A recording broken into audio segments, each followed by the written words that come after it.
my old sugar daddy was a very famous cartel member named El Chapo. So I think I'm very qualified to speak on this. He paid my bills and my baby.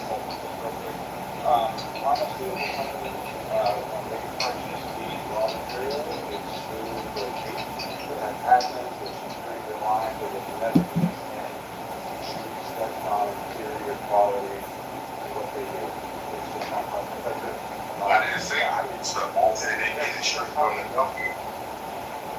They get the straight out. Samoa, something's up with your mic too, buddy. Like this shit. I can hear you, but it's not quiet. Yeah, it's not quiet. Samoa, are you saying that get stepped on in Colombia before it's shipped? Yeah, they said that. Calling the United States Postal Service Customer Care Center. Para continuar en español, oprima 1. To hear our privacy policy, press 2.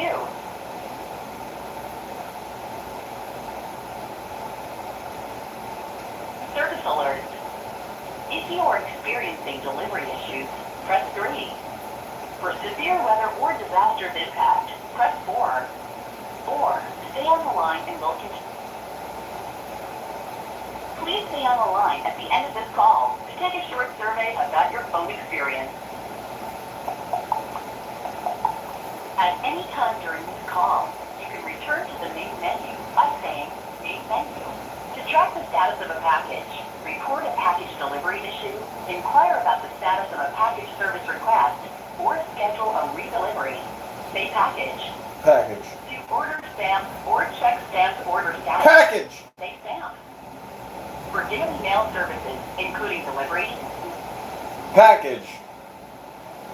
or to inquire about the status of a mail service request, say mail. For pricing, post office hours and location, and zip code, say tools. For anything else, say other. Other. Package. Sorry, I did not get your response. To track the status of a package, report a package delivery. Wow. Wait. Can't, doesn't even work? Oh, see. Okay, there was something you said they did.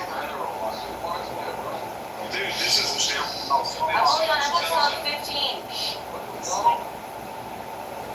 Pakistan, like, we always take the side of India. So, like, I think we have a good standing. We don't always take the side of India either. Because, again, we don't actually sit there and encroach on Pakistan. Like, we invade their borders all the time. We stole T-72 tank designs from India during the Cold War.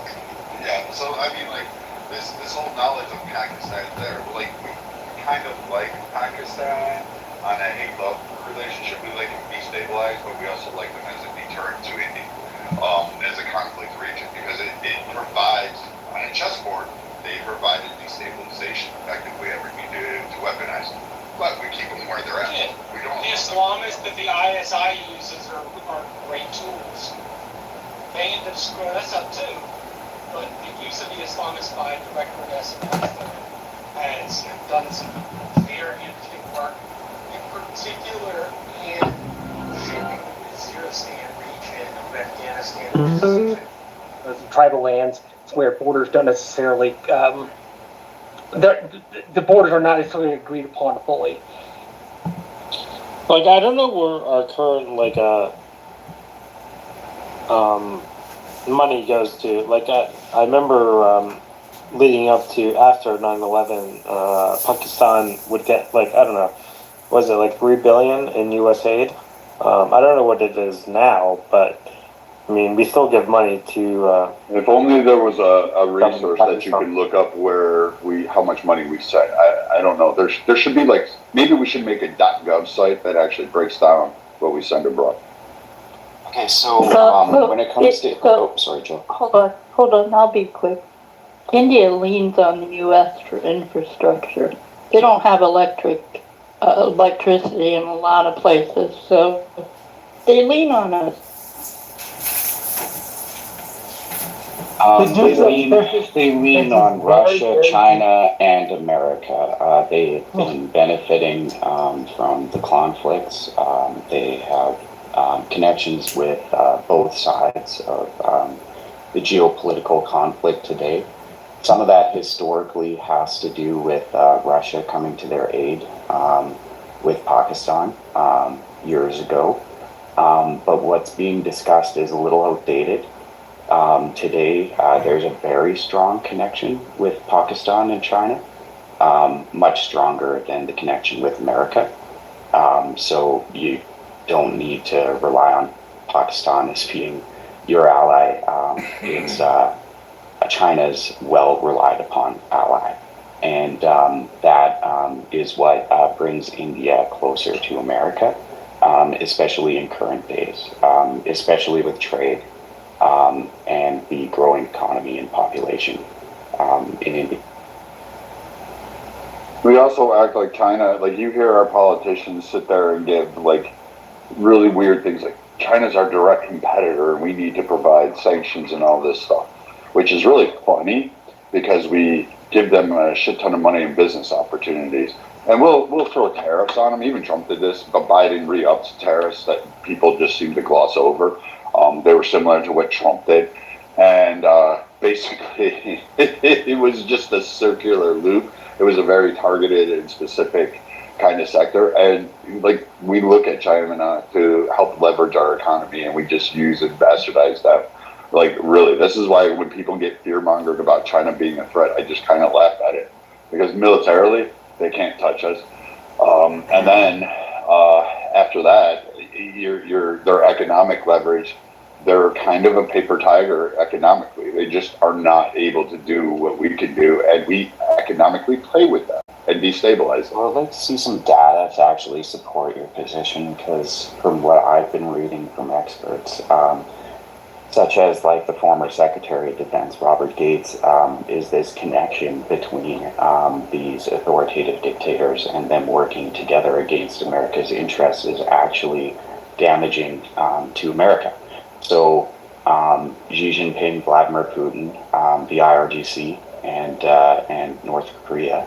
Here's my proof. Like here, right now. So when you throw Bob Gates up there, is your proof? No. Here's my proof.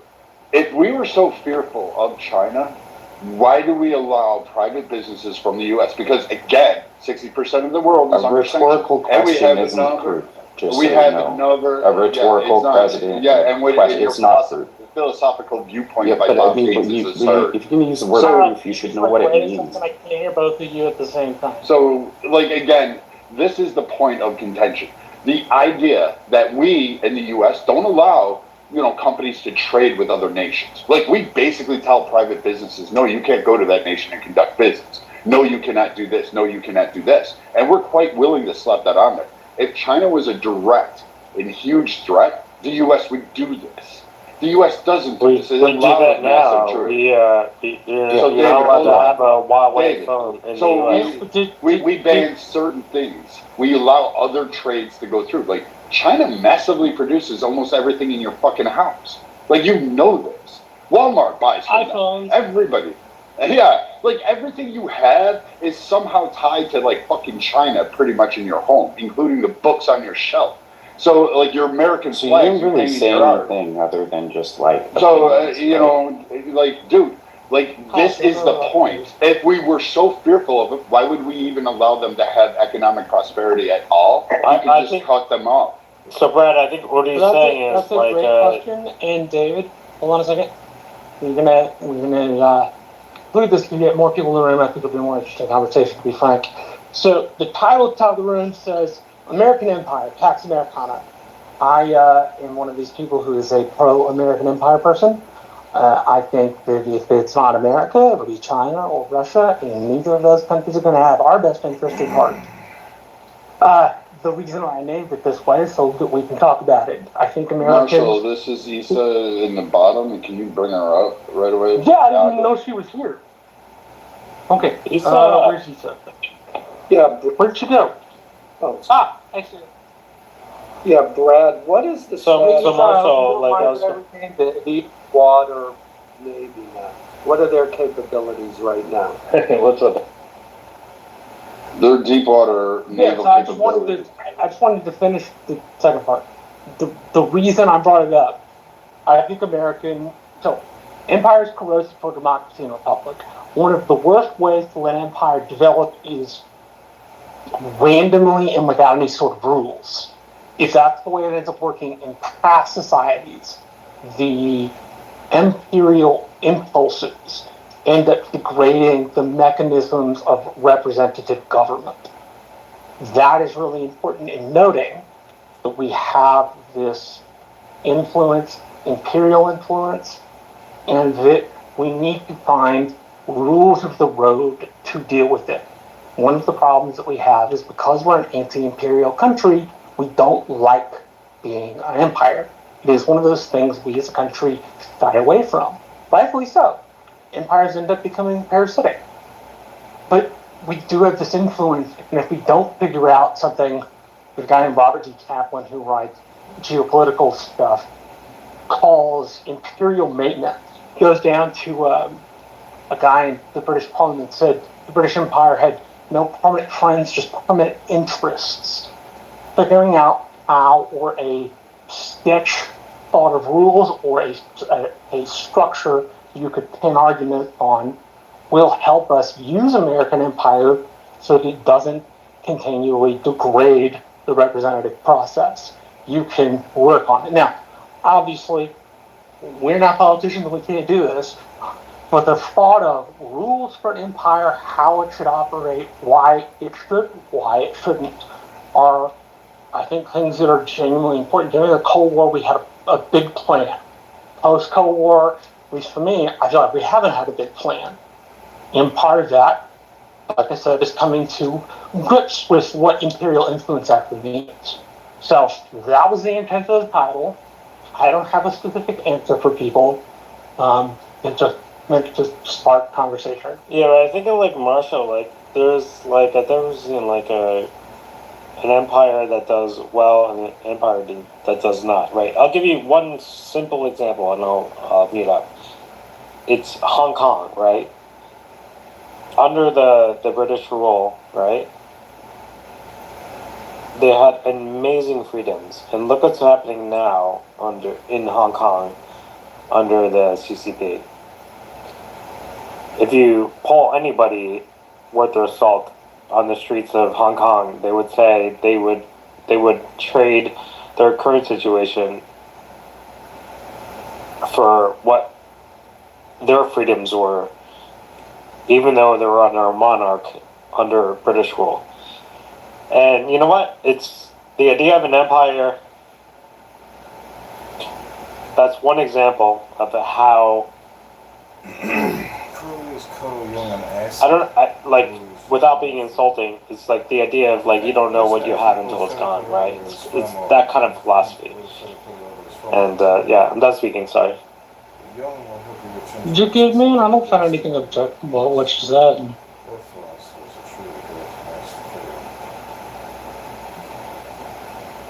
And as far as Anybody else got something?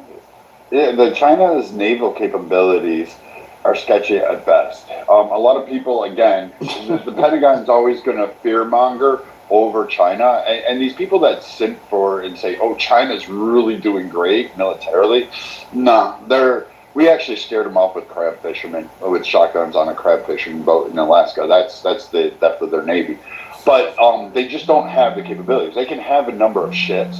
They can have 1,000 ships. The U.S. is not the largest in terms of ships around the world, but our Navy is definitely the strongest. We also have 4 out of the top 10 air forces in the world. We own 1 through 4. Most people don't even realize that. And that's the Navy, Air Force, Marine Corps, and the Army. We'll leave those guys at the bottom. But I mean, that's literally how we have it. And at the end of the day, you just don't have the capabilities that people are expecting. This is why, like, when people go, "Oh, they have supersonic missiles." Yeah, okay. We could have them too. We don't have a problem with that. We have a lot of other things that go on that you guys just don't really know it and take into account. Our strategy. You also have to remember, China hasn't been in a nationwide war and had to use naval forces since prior to World War II. I'd have to go back because it was mostly U.S. support. But outside of that, they haven't had to actually Did you mute me, Lisa? I'm sorry, I accidentally muted everyone. I'm sorry. But like China, didn't like it doesn't have the abilities to go through. First, it'd have to get through our security forces, which would our subs. Just we pull up alongside them and just play games with them, similar to what we did with Russia. Like again, our subnets are fucking crucial. We have them all over. Our carrier groups can reach out and touch, and we have things that they just honestly can't go through. Or you're not going to penetrate it, and we would have a field day with it. Also, any kind of invasion force, they're just not going to do themselves because it would just be sitting ducks. They just literally would be sitting ducks to us. There wouldn't I be think they're anything. only on their first domestic aircraft carrier production. The Chinese plan, People's Liberation Army Navy, estimates that it'll be at blue water in 2049. Right, which like That's amazing. for those, there's a Brad will appreciate this, but there was like a really important point to building a navy. You can get the technology, you can get the ships, but you can't get the experience. In Chinese history, they don't necessarily have a long tradition of naval warfare. The figure in China who would be kind of who would be what Vladimir Xi Jinping has named as a dude named Zheng Ha in the 1200s, like 1230 or 1240s AD. And he ran a treasure fleet all around Southeast Asia, and so they have some sort of naval tradition in that way, but the expertise of building, running, using a navy, that kind of stuff, that's the thing you can't substitute. Well, let's build also all look that at out. their carrier groups launching their planes. Like they have well, it's estimated from a 25 to 48% failure rate of launching aircraft off the carrier. Like that's huge. Anybody who's actually served in the Navy or Marines who's actually donned the fucking sea knows that that's 1 out of 3 planes that are crashing down. That's 1 out of 3 failures. Nobody wants to fucking go fly and try to take off on a carrier with a 1 in 3 chance of failing. Like, you're just not going to get somebody to go, hey, sign me up, unless you're some stupid fucking kid. And then you're not going to get the best of the best because smart people are going to sit there and go, yeah, I'm going to pass on that. I don't know if that catapult is actually going to launch me or blow me up. I don't know if the plane's going to fucking fly. They haven't measured it. Also, they can't figure out how to refuel at sea on the move. Like, they can't do unreps. They can't do, like, any of these things that we have the capabilities to do that we've developed over years and years, which is significantly difficult. And they just don't have the projection of power. They're isolated. They're corralled. They're part of the globe. They're just not there. So Brad and Marshall, like, there was like a couple weeks ago, I was watching the Wall Street Journal did an expose about how China is influencing their positions in the South China Sea. And one of those is like being aggressive towards the Philippines and Indonesia, right? And obviously, if they start using like at least 2001, just so you know, South China Sea has been a place of intense competition. South China Sea holds at any given time anywhere between 85 and 95% of all world trade. Correct. It is. Correct. Yeah, it's a very significant avenue for trade. Exactly. And so, Marshall, then you must be aware of the fact that, you know, obviously the Chinese military doesn't want to be aggressive. So what they do is they use like the Coast Guard, right? They use our version of the Coast Guard, basically, to antagonize the military or the fishermen. They also have used the plan in certain circumstances. Rare, but they have used the plan versus the Coast Guard. Yeah, like the Wall Street Journal again did an expose about it, and the fishermen in Indonesia and the Philippines are being harassed by the Coast Guard of not the military of China, because technically I don't know. It's because if it did its, go to the level of being like a military aggression, then maybe things. I mean, it already has. They've killed the couple. Yeah, but they're 10, on a 15 daily years ago, basis. stuff. On a daily basis, the fishermen of Indonesia and the Philippines and Vietnam and all these other countries in the South China Sea are being harassed by China. And why are they doing that? Because they, in their opinion, they lay claim to that entire area of the South China Sea. And, Yeah, they call it the. people don't know that. People look the other way, but yeah, it's going on. Sorry, go ahead. They call it the 9-dash line. They want their own version of the Monroe Doctrine. So they want to use what's known as A2D2, area access, area denial. That is a combination of land and sea-based missiles and aircraft, artificial islands, and diesel subs. Now here is the part that the Chinese may not be able to deal with. They have D-12 Caracal missiles. The United States also, and this is at the edge of my military knowledge, we have what they call, quote, over-the-horizon ability. So if we had the challenge with the 7th Fleet, our most technologically advanced fleet, there would be over-the-horizon capabilities used to soften up the South China Sea in order for the 7th Fleet to be able to make it through without the D-12s, for example, posted on islands, Hainan being one of them, and would take up, it would not be, obviously, like, you don't want to go to war, but not would be a piece of competition, and the Chinese have been developing that since the early 2000s. I participated when I was in school, but I'm called Marshall, what would you do if you were a fisherman in Indonesia and you're being hit with cannons, like water cannons, and technically they're not military because they're technically the Coast Guard? Like, what would you do? Like, how would you respond to something like that? You have to get, like, if you're a smaller form protectorate of China, like, you have to do what you have to do, right? The Chinese are signatories to something called UNCLOS, which the United States is not a signatory to. That stands for United Nations Law of the Sea. In UNCLOS, it stretches out that each country has what's known as a 200 nautical mile EEZ, exclusive economic zone. And the Chinese regularly violated that economic zone. But the Philippines and the Vietnamese are not in a place where they can take on the Chinese Coast Guard, let alone the plan, even though it's actually a weak Navy. Right? So they're going to get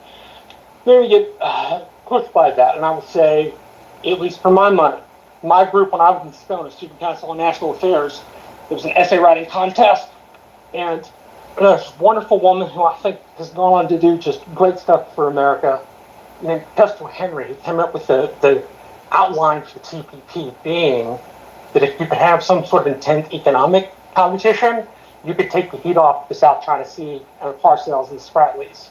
Parcels had like $250 billion of oil, and the Spratlys had like 2.5 billion cubic feet of natural gas, right? And so the Chinese constructed artificial islands and all that kind of stuff. So it will be difficult.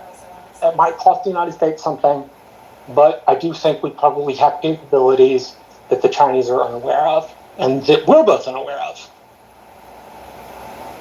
The other thing, like, with this whole fear-mongering of China, like, I'm just going to say this, like, since World War II, right, and mind you, in World War II, the U.S. fought on two fronts against two massively performing nations that had resources, had capabilities, had millions of people, the soldiers on the ground, and all that stuff. We had the bomb. Hold on, David, stop talking.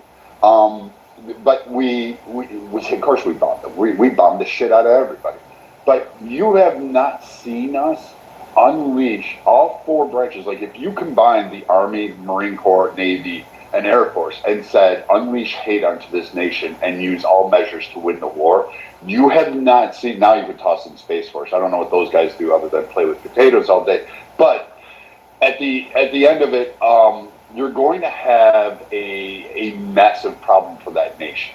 You had, like, most of you have not. Even in the Vietnam War, the military was actually held back. They didn't want to do things. We didn't unleash the full potential, and we have, even in Iraq, like, we unleashed maybe a minuscule amount, and it was over in days. Like, it was done.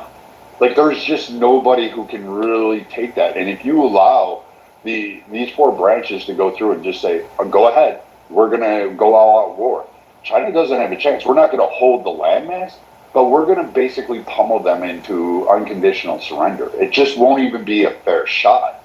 Like, we'll knock out their GPS, their satellite, we'll knock down their communications.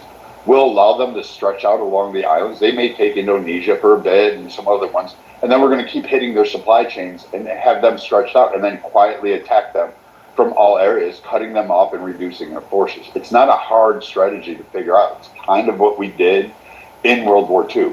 And China would fall for that trap because they have to expand out and they need additional bases that they don't have.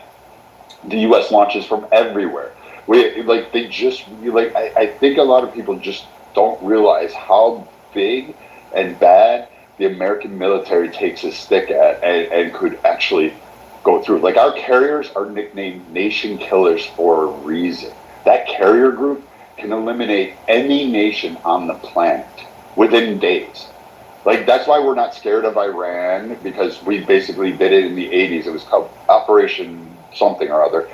We wiped out Iranian Navy in a matter of 8 hours. Like, it wasn't even a fair contest.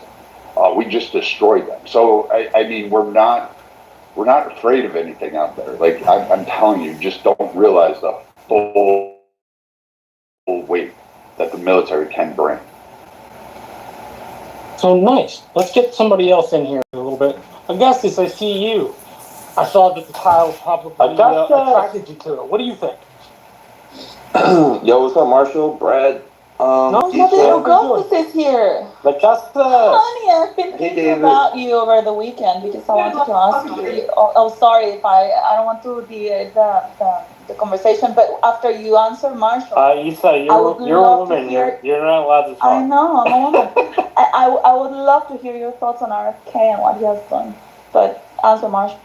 Yeah, I mean, my thoughts on the topic is basically I hear your case for why the American empire needs to expand, but to be honest with you, bro, as I respect your opinion, I respectfully disagree. I think I don't mean expand. What I wanted people to grab was it needs a set of rules. We're letting it roll willy-nilly right now without any real direction. Right? So I think it needs a set of rules to make sure that it doesn't fuck everything else up. Right. I think, like, basically we've been in the empire business for quite some time, and I think it's about that time that we kind of bring it home.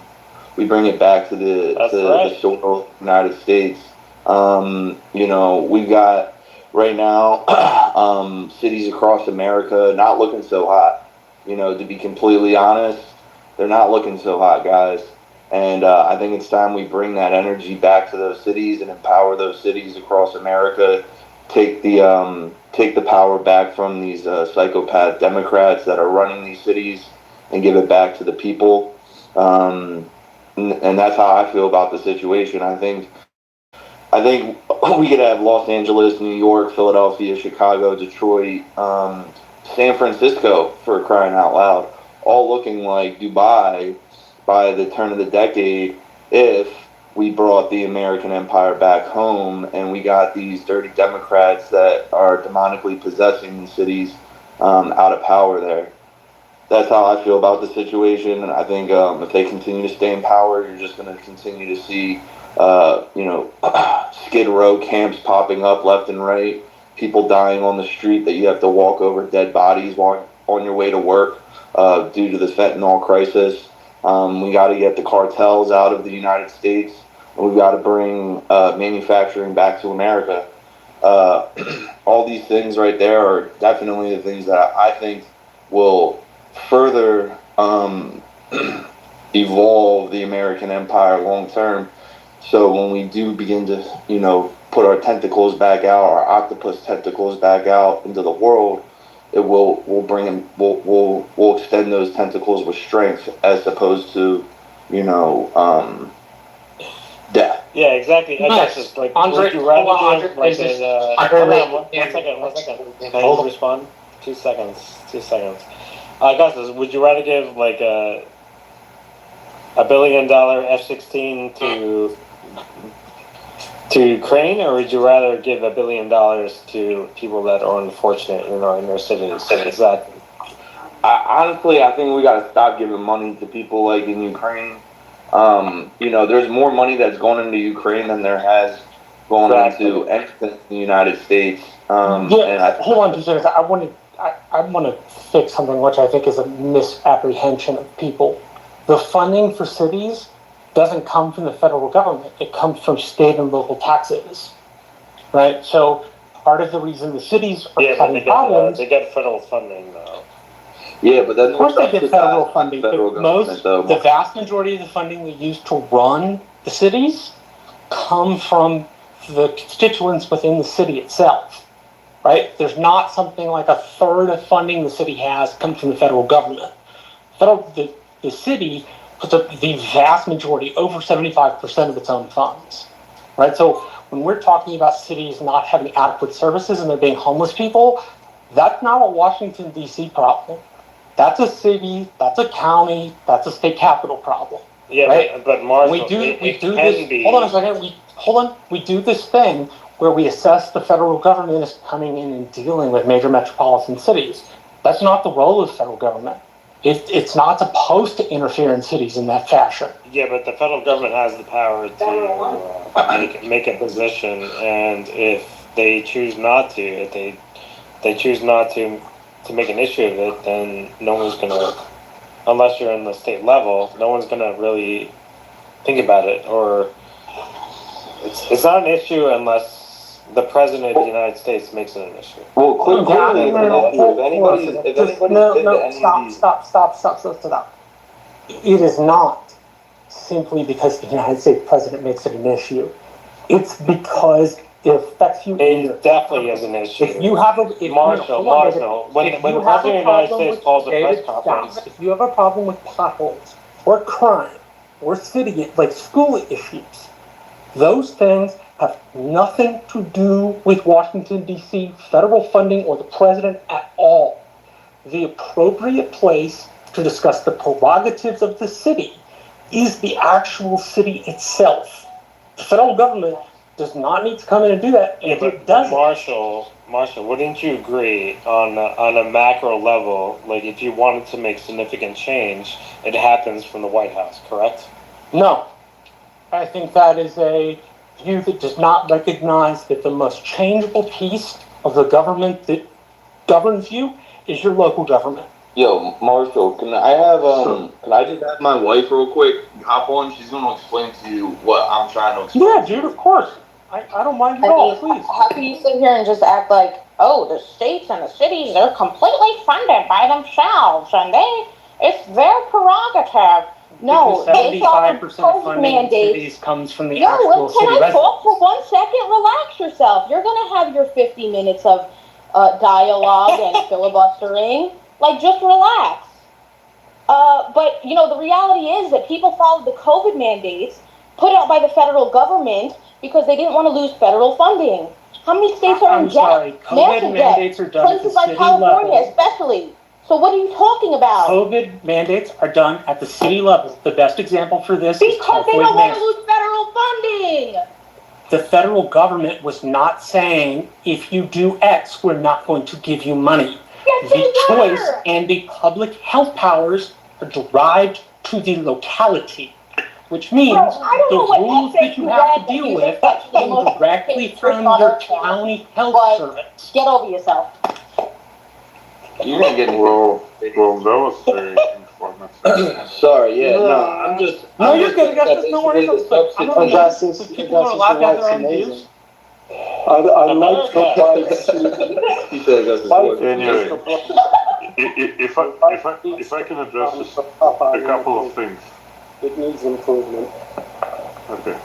So if I can address it, just this whole idea that it's black and white either or is kind of ridiculous to me. The idea that the United States cannot walk and chew gum at the same time, it's just has not been the case for ever, or I think it's a very kind of low-level analysis. The idea also that we need to concentrate, we need to completely close in, become mercantile, and not worry about what else is going on outside of our borders. The very ability to take care of problems within come with the strength that the United States produces on the outside. The support for any kind of trade treaties, for ability to bring in money from outside and bring in, investors, technology, what not, like human resources from the outside. It lies with the United States' ability to walk softly with a big stick. And if you go into close into yourself, the players like China and Russia are going to be the ones who are going to pick up the tab. And by the time you are quote unquote ready to extend your tentacles, there's not going to be any nothing to extend your tentacles to. Absolutely, the Russians and the Chinese will capture the key parts of the world, and they'll put their system of operating in place, and will inevitably, in trade, have to succumb to Russian and Chinese regulation if we do that. And imagine what will happen to the cost of living. That's not correct. We have to deal with Chinese trade, but it has nothing to do with regulations.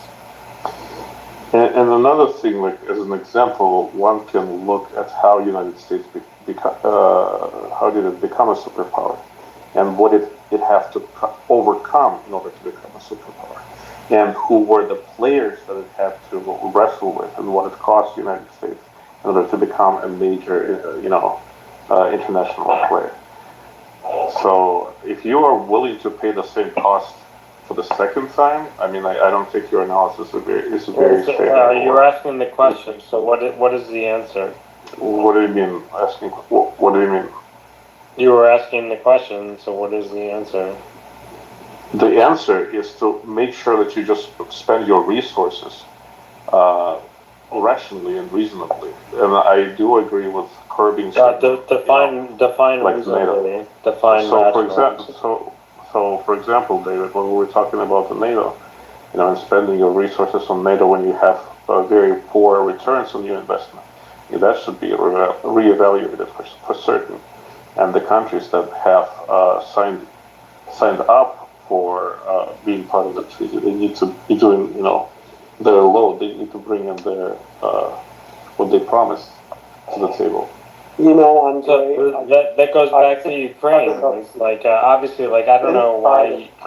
But David, do you understand the repercussions of leaving Ukraine to Russia, or you don't? I mean, yeah. I wouldn't say leaving Ukraine to Russia. I wouldn't say no. If United States stops supporting the resistance to Russia in Ukraine, Russia is going to roll through, and that territory is going to be not de jure but de facto is an extension of Russian imperial strategies. And since it's a transportation hub for gas and oil into Europe, the politics in Europe are going to be directly dependent and contingent on the policies of Kremlin, which is it's been made very simplistic. They said, don't pursue NATO. The people that identify as Russian in the eastern part of Ukraine, and then it's done. Like, what is the issue? I don't understand the issue. Okay, so here's an issue. Number one, people in the eastern Ukraine, I will start from the back, do not identify as Russian. So this is like the first... That's not true. That's not true. If you ask hold on, both of you for 2 seconds. David, I'm going to repeat this to you.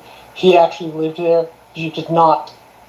Like, your view as an American is absolutely fine and dandy, but if you didn't have to deal with it, you ought to take a dude that did have to deal with it. Otherwise, you're not... Only when they're trying to double down abortion. And Andre, I was trying to break in here. I think I think the answer to your question was this. The reason, you're right, America can do more, can walk and chew gum at the same time. I think what we're seeing here, the reaction on the right, if my assessment is correct in that, about wanting to withdraw from NATO, wanting to withdraw from the world market is what we've seen with administrations is when an administration comes in, if it's Republican or Democrat, that the amount of money that the U.S. gives to other countries and the amount of aid that goes to those countries always comes with strings attached. So the most obvious and the only one I can think of right now is, for example, when Democrats have come in, they have said, okay, we'll give you this money, but you have to allow women to get abortions. And then when the Republicans come in, they say, okay, we'll give you this money, but you can't allow women to have abortions. And so what's happened now is we've seen with 8 years of Obama and then another 4 years of Biden, we see this kind of social engineering going on from the left across the world, and the right doesn't like it. I need to outline a boundary real quick. I did not put the title in the room so we could have a conversation about how the right's better than the left or the left is better than the right. The idea is to discuss what the American empire means, if it's parasitic to our form of government or not, if we need rules for it. It is not to bash one particular party or the other, because we have imperial prerogatives regardless of whether you're a Democrat or a Republican. I get where you're going at. Imperial prerogatives. I kind of want to keep it more in line with this idea of American empire, Yeah. prerogatives, its responsibilities, that kind of thing. Yeah. Well, I can tie it back to that. But, as I said, I was framing this under Andre's question and why the right is fighting against the idea of the American empire and wanting to withdraw. And I think that if America stopped trying to impose these kind of the social agenda on the way it influences other countries, maybe that might be more palatable to people. Can you provide an example? I just did. When you say social policies and influence, what social policies are you talking about?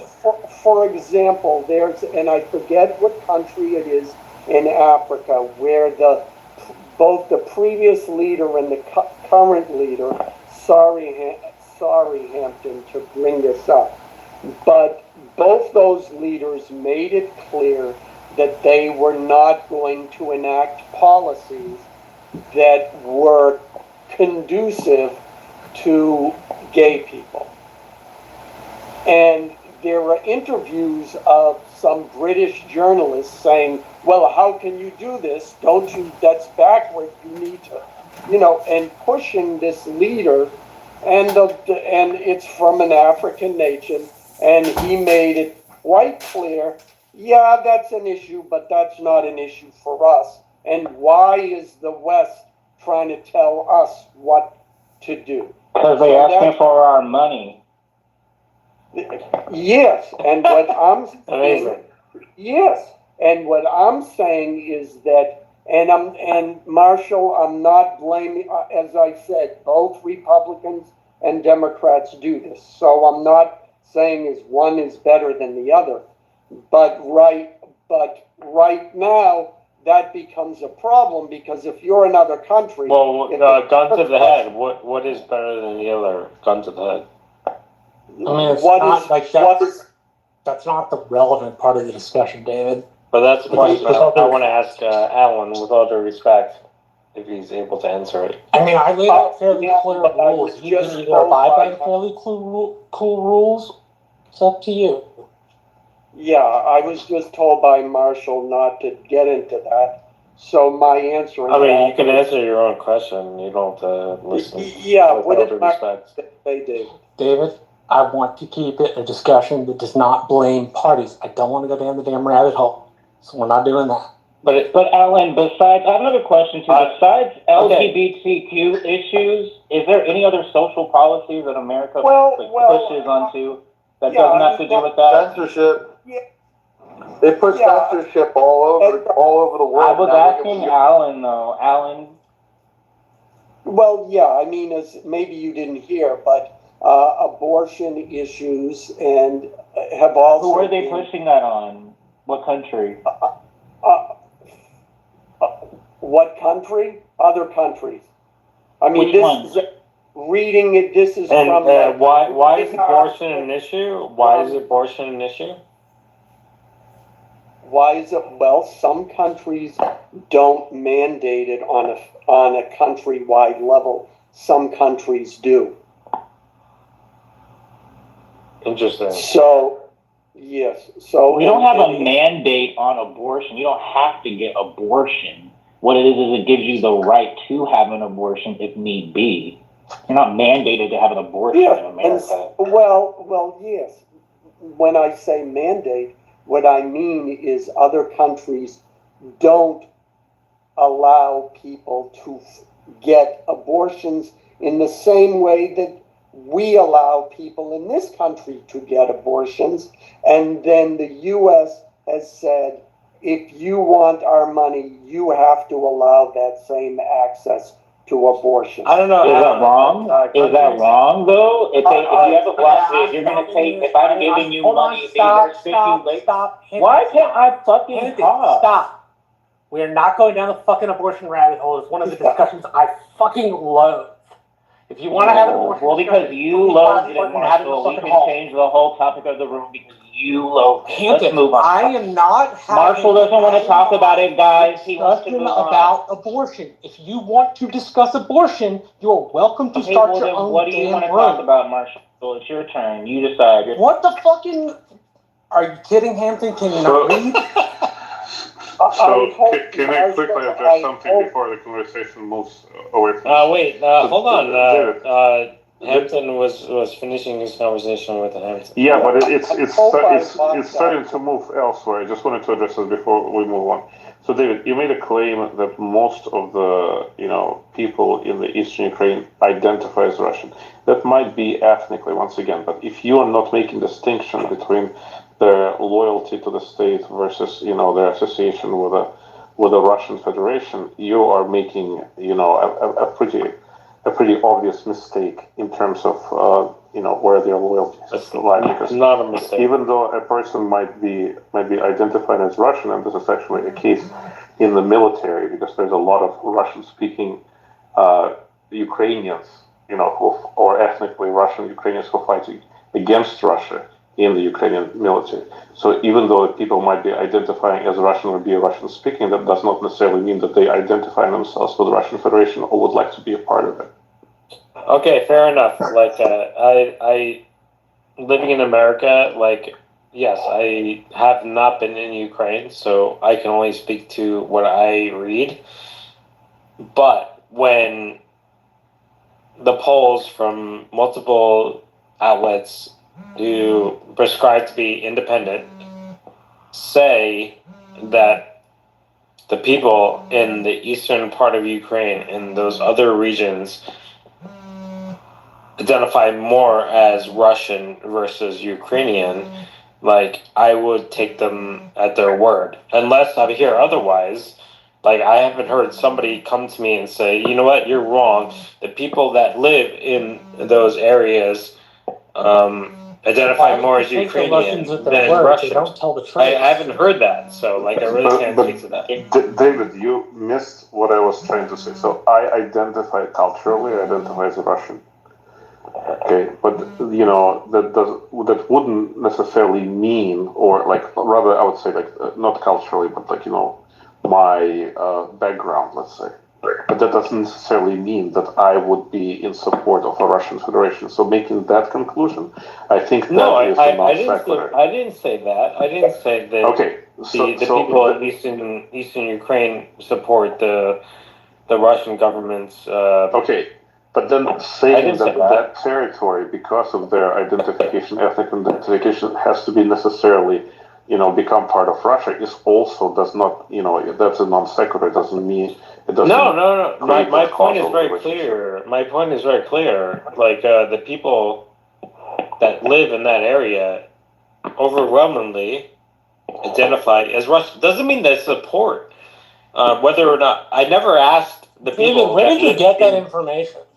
Just out of curiosity. You can look it up. It's well. No, I'm not asking to look it up. I'm asking where you got it. I mean, it would be pretty difficult to conduct any sort of polling since 2014. That happened before. That happened before the invasion. But like my point is not that I'm not saying that people in eastern Ukraine identify as Russian doesn't mean that they support the aggression of Vladimir Putin into Ukraine. I'm not equating one to the other. I'm just saying a majority of the people that live in that part of Ukraine identify as Russian. That's all I'm saying. That's I'm not fair, saying but that they're positive as far as the war. I'm not saying they're sorry. David, I was serious when I asked the question of where you got the information. I didn't you can look it up. It's well apparent. It's pretty. I'm not asking to look it up. I'm asking you, the person that said it, to tell me where you got it. If you can't remember, say that. But you should be able to come with the citation. I mean, Mark, you saw what happened in under the Obama administration, correct? I didn't hear what you just said. You saw what happened under the Obama administration, correct? David, that's a side question to what I asked you. I asked you where you got the information. No, my point is, like, during the Obama administration, that part, Crimea, was annexed without, apparently, I don't know, how would you describe the fact that, Crimea all of a sudden became part of Russia? Like, how would you describe that? You mean why? That's not what I fucking asked you. I know, but it's a separate question. I'm asking you a separate question. Questions with you. No, hold on. I'm not trying to play 50 fucking questions with you. I asked you where you got it. I have a right to know where the information came from. In particular, because you're claiming it, and you have been claiming it for the last 20 minutes.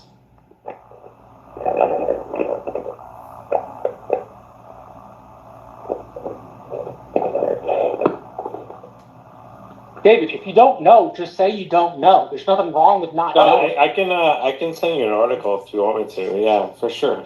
David, if you just would put it in the chat, I would really appreciate it. Okay, I'll put it in the chat. It's fine. I mean, I think it's common knowledge, but it's okay. I'll put it in the chat. So David is not wrong. There is a significant. I think there's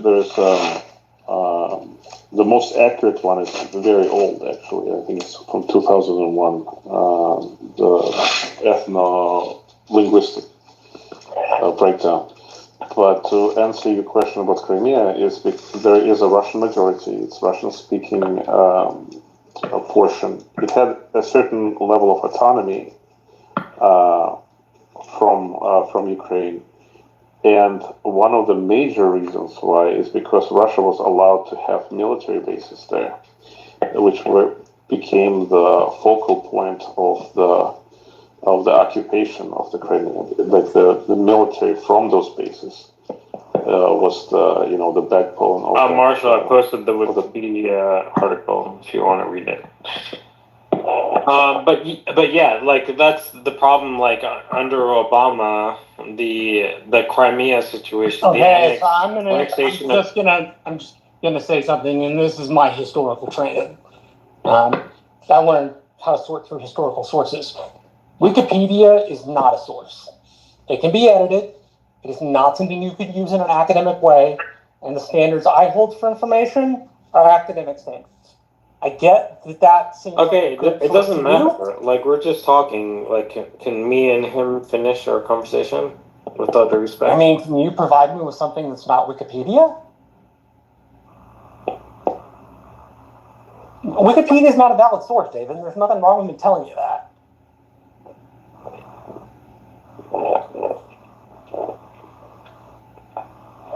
Like, if you're going to say most of these people identify as Russian, you should cite a source that can't be edited by people who look at it. it's not academically fit for that. And how about Harvard? Are you okay with Harvard? Can I send you that link? yeah, dude, Harvard seems to be good to me. It's not Wikipedia.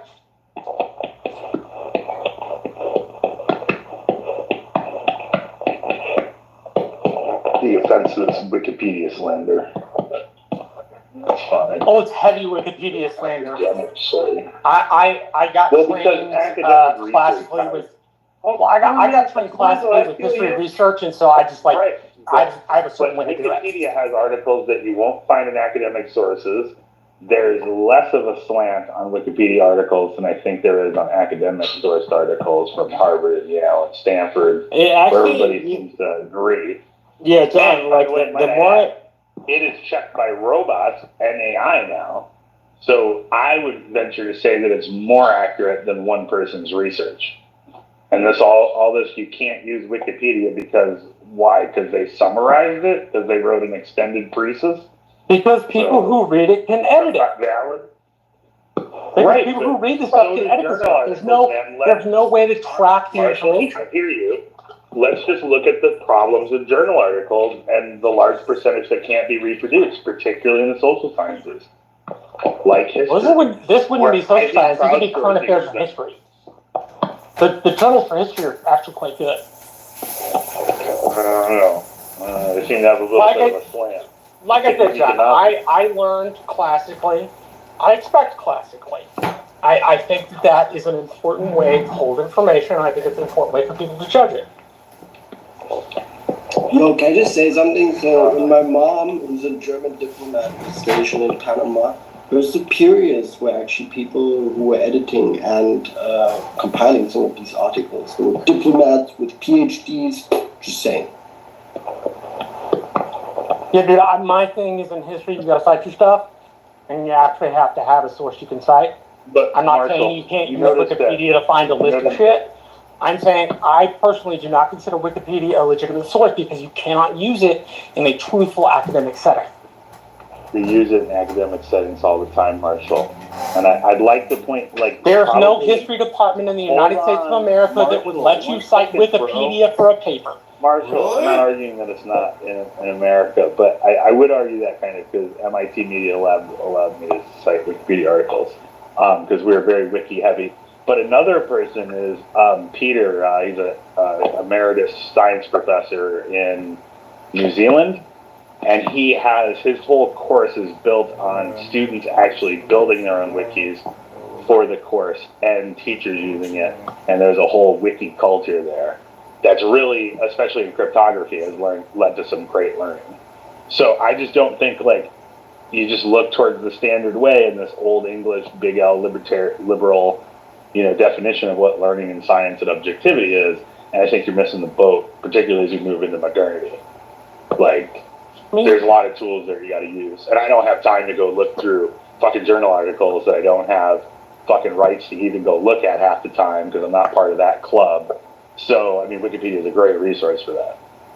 As is ResearchGate, right? Like, I think ResearchGate does a lot of questionable fucking articles on there, right? Because anybody can publish an article. But also, there's a lot of really good articles and access to information that you wouldn't ordinarily have that would cost you $17,000 a year to some journal company. My 2 cents.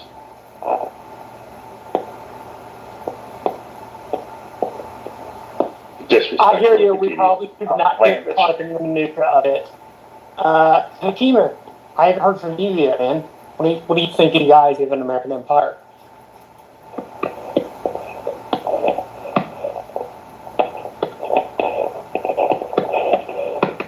What are you doing, Alan? What's going on over there, buddy? Fuko, at least I think that's how you pronounce it. What do you think? Pax, it's peace, correct?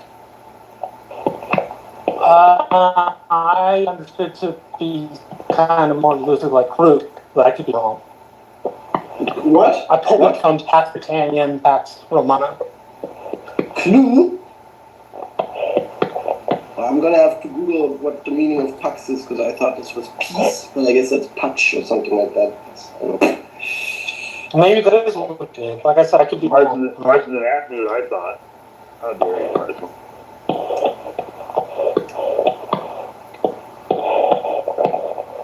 hurt much. That's what it is. Yeah, peace, Latin origin. There you go. Okay. Oh, cool. Okay. Yeah, so American peace. Okay, so I'm half American myself. My dad's from Seattle. He has a military Marine background. He's a ex-recon Marine. Served in Lebanon 1981, protecting Kuwaiti gold. Was then a police officer, briefly a fireman, and then at the end, before retiring, he was training the next generation of police officers. He said at the end, I have to get out of Seattle. It is not safe for me here anymore. The people here are crazy. I guess he was referring to people who are very liberal, like myself. So my dad is a Republican. I'm more like a Democrat, I would say. I am pro-choice. Even though I believe in a perfect system, you don't need abortions, to be honest. People can just have children with whomever they want, how many they want. Nobody's gonna, say something bad about you. It's just, it's like a free hippie society, kind of. I'm a pacifist. I'm against weapons. I mean, I guess if you need to shoot animals, wow. I'm also vegetarian. So I don't, I feel like we can live without killing the animals. It is possible, ladies and gentlemen. So the American peace, democracy, big fan of it. Just don't be stupid when you vote. So, I mean, the Republican, gimmick. Destroyer? What's going on there, man? Yeah, you can destroy the ego with love, for example. So, what I wanted to say was, the Republican gimmick is usually test a person to see if they're a fool, whereas the Democratic way is make sure you don't become a fool to begin with. Yeah. So I'm more of the latter school. I want to teach people what to avoid to do. Sometimes, unfortunately, you make errors in life, Sometimes you say the wrong thing at the wrong time, might get you in trouble. Those kind of things. Yeah. But I'm also for unlimited chances, since I believe love is the way, and that is the way. So I hope this answers your question. Thank you. What does that mean, unlimited chance? That sounds like Foucault. Well, it means like you keep fucking up, but I will try to get you back on the right track. Okay, so just rapists, come on, bro, not like a rapist. I mean, you have to be specific. You're painting a very broad brush. It's like an extreme example, okay? I'm obviously not talking about rapists, murderers. Although I would send those people to the island, so we would have the islands. Yeah, like in Norway. Then you don't believe in unlimited chances, though. Then that's my point. Well, I mean, with certain things, I guess we have to find very. So you're compromising on that already. Cases, yeah. On some, you have to obviously compromise. You always have to look at the case, very specifically. But overall speaking, I wouldn't send them to the death penalty. Some horrendous crimes are committed where you think, oh man, we should kill these people. What they did is so horrible. I think they should die themselves. But I'm saying we need to figure out how to avoid that case. That is my point. Okay. I agree with QQ. There's some sort of primal urge for retribution that sometimes occurs, and QQ I think is very. I think he's reliable at this point. I think we as Americans need to listen to QQ. Thank you, Andrew. I love In terms of what exactly? Well, QQ's saying, just rephrase what you were saying. I think maybe sometimes they have a hard time hearing you. Well, I mean, I heard what he said. I'm missing the point where you agree with him. I'm agreeing with his idea that, there has to be some self-control when it comes to the urge for just primal vengeance. We don't live in a world with... Well, it's not vengeance, it's justice. There's a difference. Tribalism in general and bloodlust, all these things have to be regulated. You're arguing in a world where it's regulated, where it is justice. That's a world where it's regulated. We don't want vigilante justice. Well, I mean, nobody brought up vigilante justice. I'm saying if you murder my mom, justice will prevail and hopefully justice is served. Inshallah, brother. Inshallah. Inshallah. Yeah.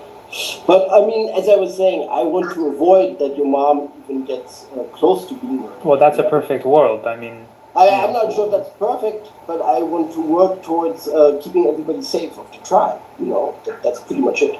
Make you all happy, so that I'm not going to get killed by any of you, pretty much. Nor my mom. Well, no, I mean that's not a really good incentive. It's not. I shouldn't have to keep you happy so that you don't kill me. You should know why you shouldn't kill me, because you should respect my rights and my life. And as a result, that's how you get. It's not. Well, we'll give you money to shut up and not kill anybody. Like that's a horrible. I think you're on a good track here. Why?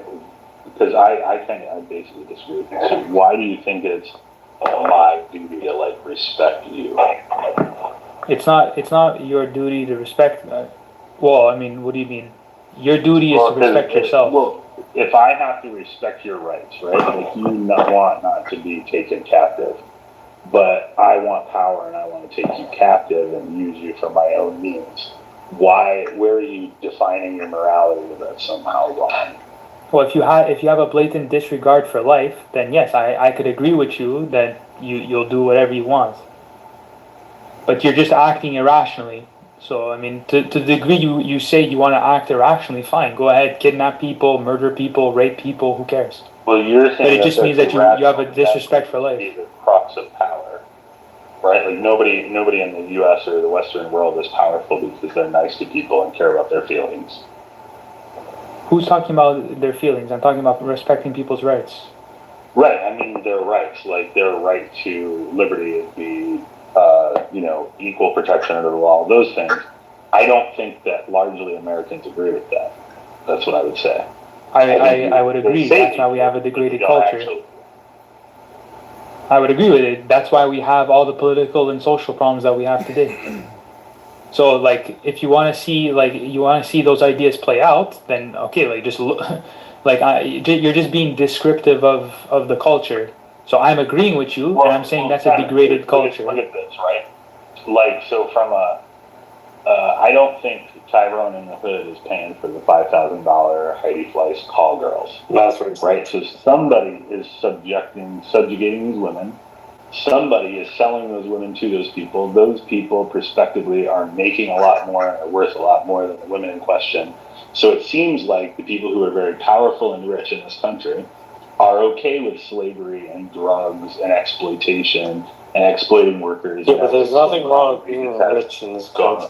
There's nothing wrong with being David, I'm not saying that there's something wrong with that. I'm just saying that the morality of the people who are rich is such that it's not the morality that they line out for everybody else. Otherwise, Thailand wouldn't be the place to go. Do you think somebody working in Chick-fil-A or whatever is slavery? No, they're working there because they want to work there. Wait, what? You're saying Chick-fil-A is slavery? What do you mean? No, my question to John was no, because he agreed with that. No, I didn't agree with it. I'm just saying that it's coercion. It's what is coercion? You have the wait, hold on. We're gonna have to define terms. I know you guys disagree, so let me finish. No, it's a very simple concept. Does somebody who decides to work at McDonald's? Wait. Is the person hold on, David. Hold on. Let him just answer. Answer your question, bro. Just go ahead and answer.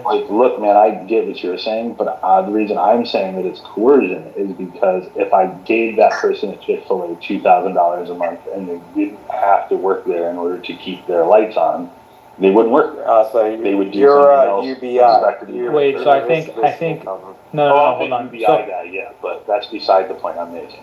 So how is you're saying? Sorry. Hold on, David. Hold on. So you're saying that the fact that a person is alive and needs to provide for himself, the decisions that he's making, someone is coercing him to make those decisions.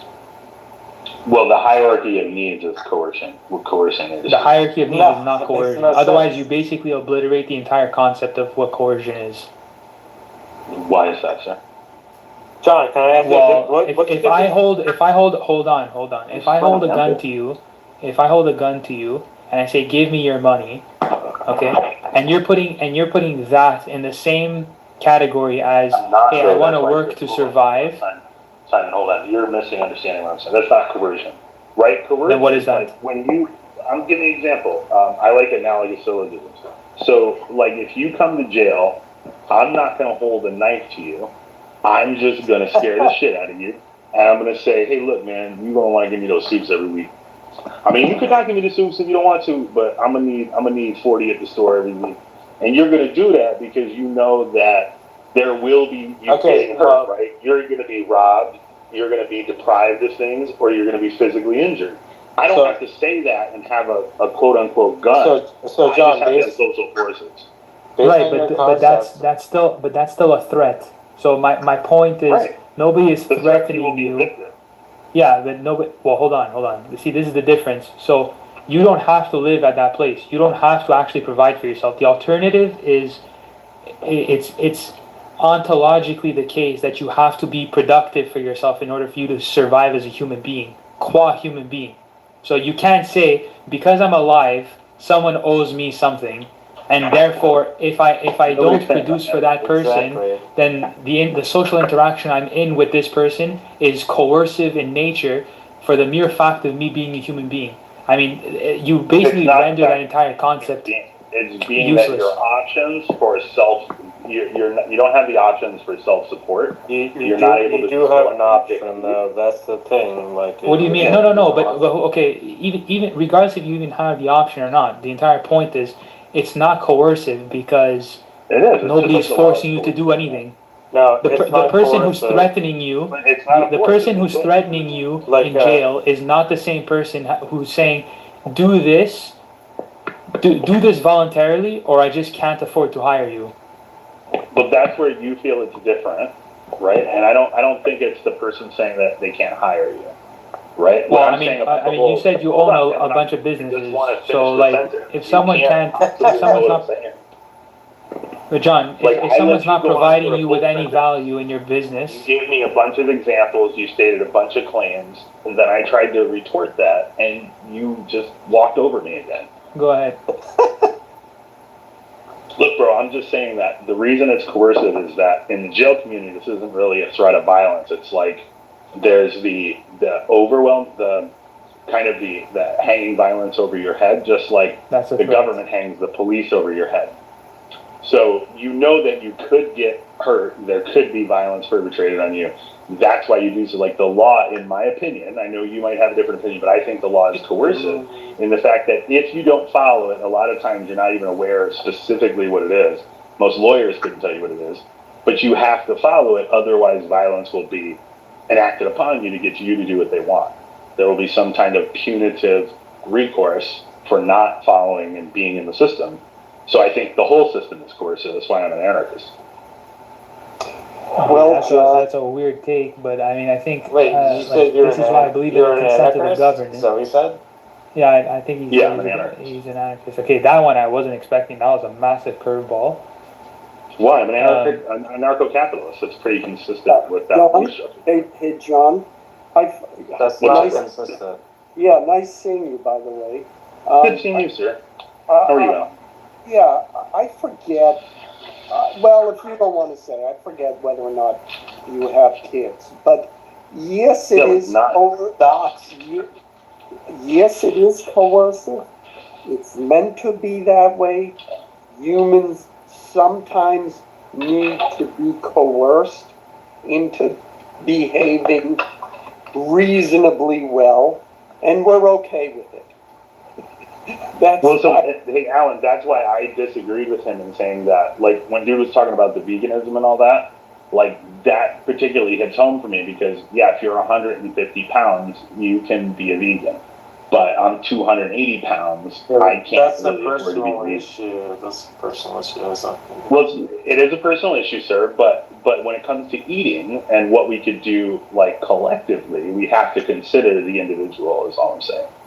Yeah, well, as someone who is a psychic, but only with cows, I have psychically bonded with them, and they want us to eat them. They have told me they enjoy that they will be, cut up. I mean, what did Mao say, or what did it's the collective, right? Is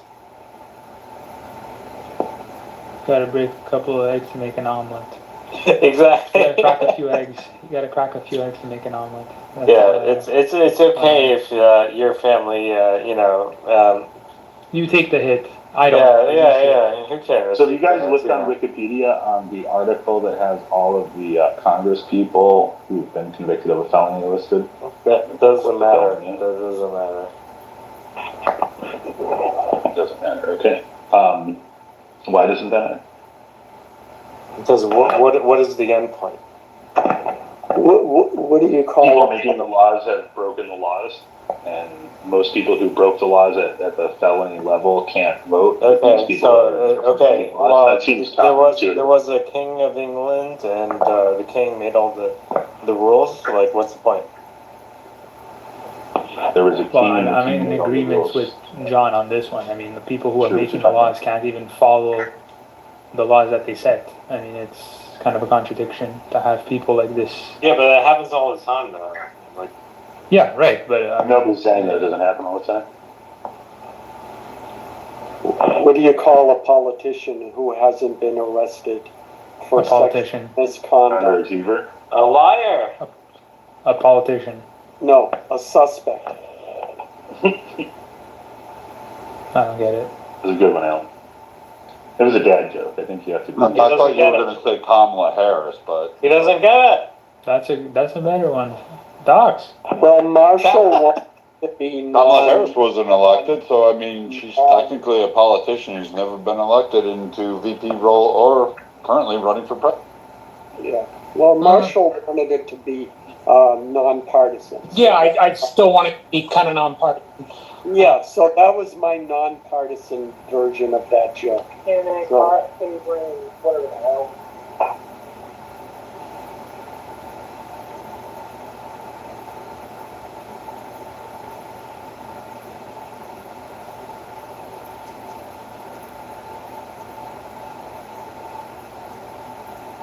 I guess Hampton is not there. Kyle, what do you think of American Empire? Oh, it's a mixed bag, isn't it? I mean, like, there are ways in which different countries that are taking an anti-American stance are using some of the sins of the past in forms of propaganda and to build different strategic alliances to challenge the hegemony of the power. So, do you know what happened with the Spaniards? Do you know what happened with the Portuguese? Do you know what happened with the French? Or What no? time are you talking about? When they had their empires. At what specific time? They all crashed. Like that's. Were you okay? Were you okay with those empires or no? I don't think that it matters about my subjective opinion. I think it does matter. Well, my subjective opinion. Why does it matter, David? It matters because, like, the French who exploited the resources in Africa, and them building their French empire. I think it matters. I mean, history is history, right? Like, whatever. What do you mean history is history? History is history. Yeah. What has happened up to date, up until That's now, very has simplistic happened. based on the current. Well, yeah, right but why do you think everyone's so emotionally wound up about shit that doesn't impact them? Because they're trying to have an opinion about everything.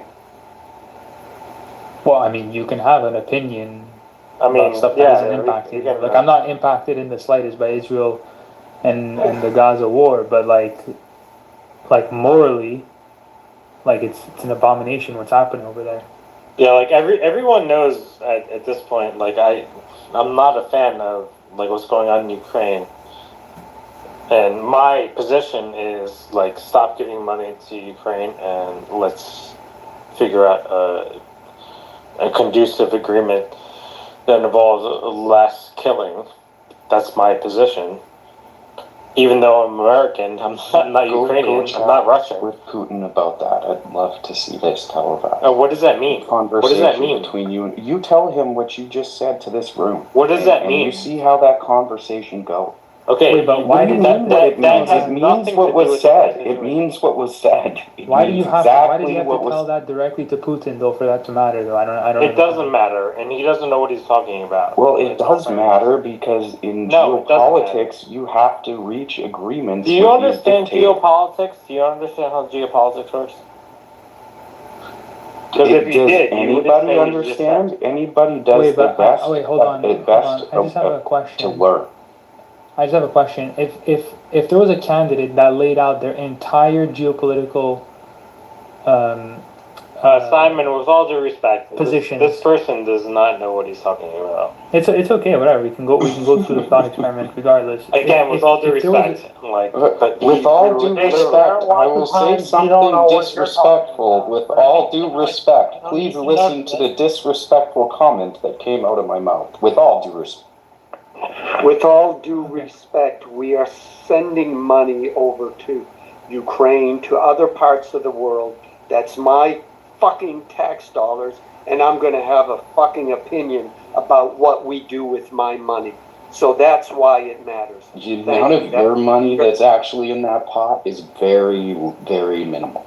Why does that matter though? It doesn't matter whether it's 1% So or 1/2%. it doesn't matter if he contributed 1 penny to that thing. He has the right. He's an American citizen. You're a Canadian. I get that. You sell perfume and you have those things. But you can have your opinion on it, but you're not an American citizen. He has every right to it. This is the one nation in which he pays, do you sell perfume? pays taxes. He pays taxes and he advocates, and he also risks sending his sons and daughters to war. He has to sit there and acquiesce to a government that says that. If he put 1 penny into the contribution, he has a say, because guess what?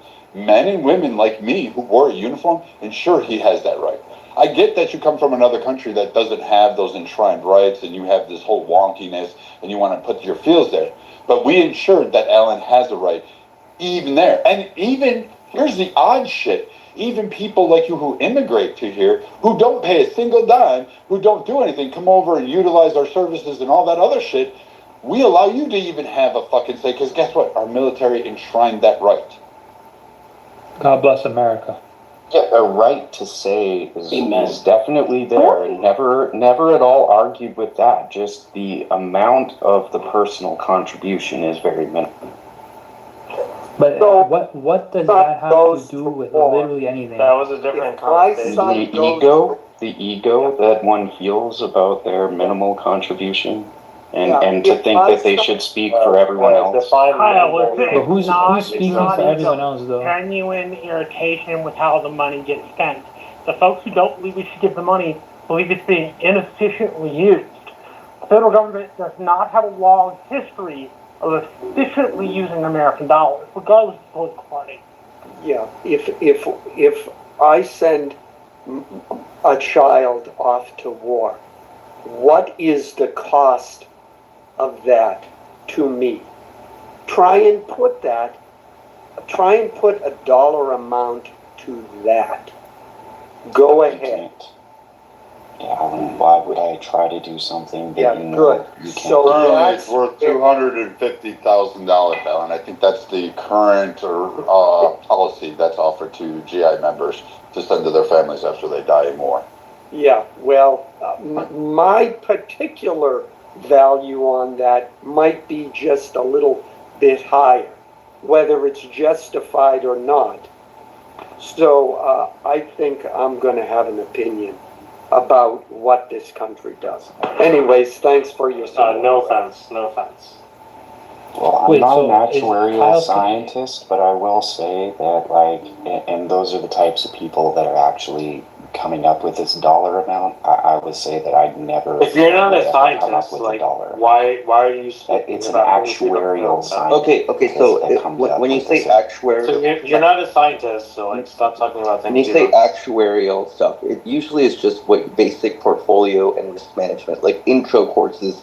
You can get a job in actuarial science capacity, intro courses in portfolio and risk management. You don't really need. It's not vocational training. It does require quite a bit of math. But nowadays they're doing it with machine learning, so you don't even need a lot of the math anymore. I mean, I wouldn't overstate, it's not rocket science, dude. with Okay, his regardless of the style. amount of money, Sometimes can I have my it is rocket contribution? science. Yeah, Can I say It something? gets like rocket science when there's like Roy, Wait, stochastic let processes Roya speak, involved. please. Andrew, stop. We got Roya here. Go ahead, Roya. So I was going to say hi, everyone, first and foremost. Hi.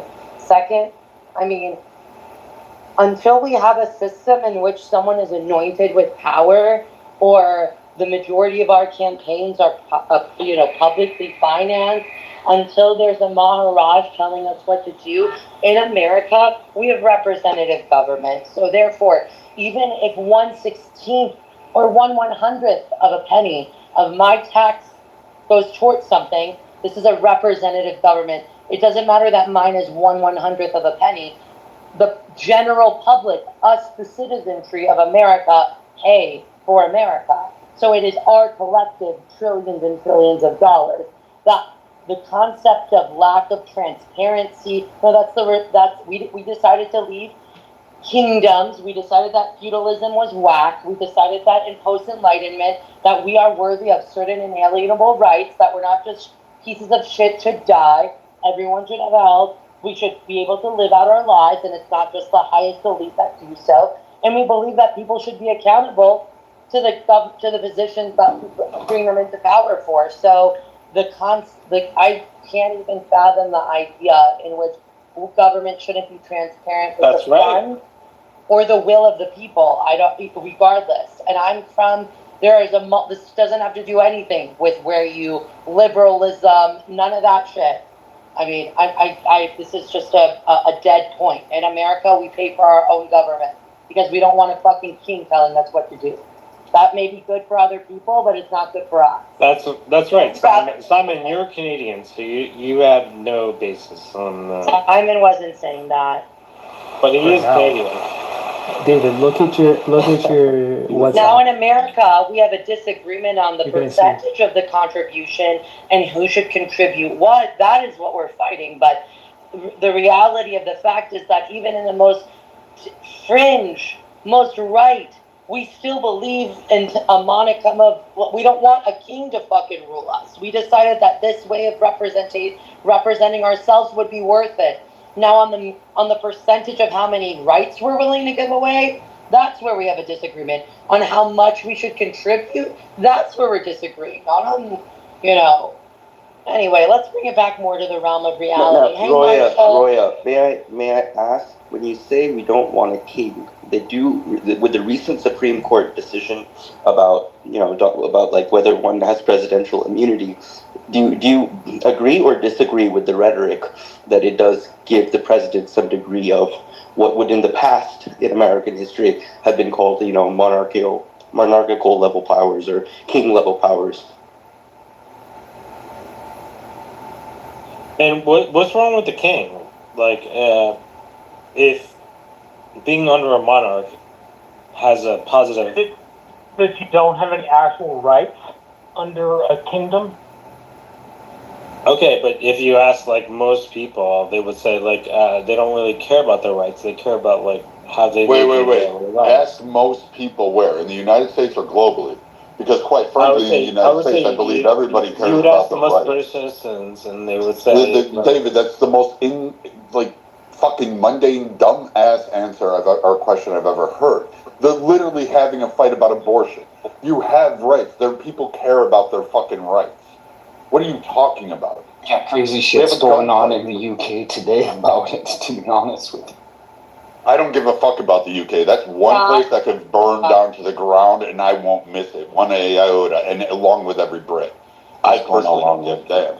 The rhetoric of the Massive miscommunication or understanding. Well, dude, I would ask you a question. It's like the people that are being... Shut up for 5 minutes. You've been drinking all morning and you're just blabbering. No offense, friend. With all due respect, stop. Let's be nice. No, guys, quiet down for a few minutes, okay, David? So what I was going to say is that in America, we don't just believe, and it's just the harsh reality of the truth. This is regardless of, regardless of party. This is just the facts of the matter. In the global economic order that we live in, in the global economic order that we live in, we clearly in order to be, we gave up certain rights, right?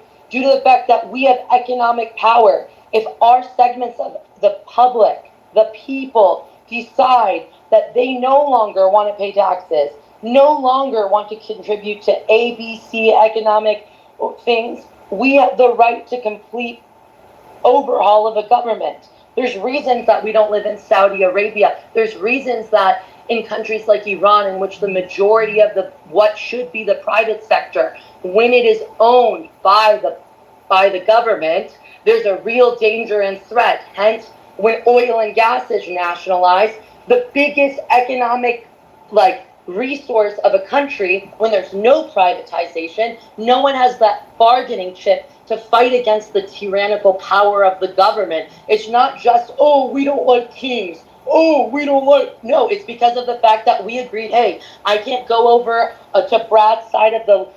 I decided, hey, I'll give up the right to just walk over and fuck Brad's donkey and steal it for myself because stealing is not allowed. I gave up that right. Roya, why did we get... 5 seconds, I'm still speaking.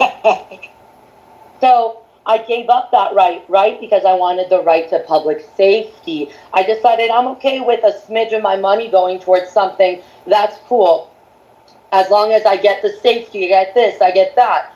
Now, I just feel like sometimes there's a misunderstanding about, yes, in America we have the levels on how much government should be, how much of our money they should be utilizing for governance, how they should be using it, the percentage, where goes where, but the idea in which we, at the end of the day, are the ones in the driver's seat, that's never going to change. And we have that guaranteed right because we have the economic power to bully our governments into nothing.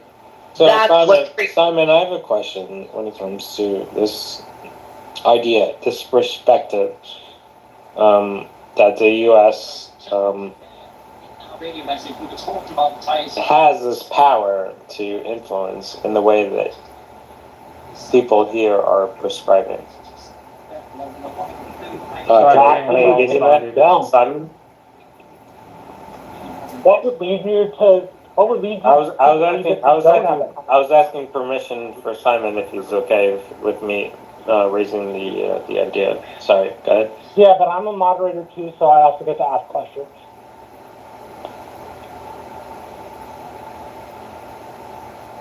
Okay, that's fine. I'll be quiet. I didn't say you had to be quiet, dude. I asked you a question.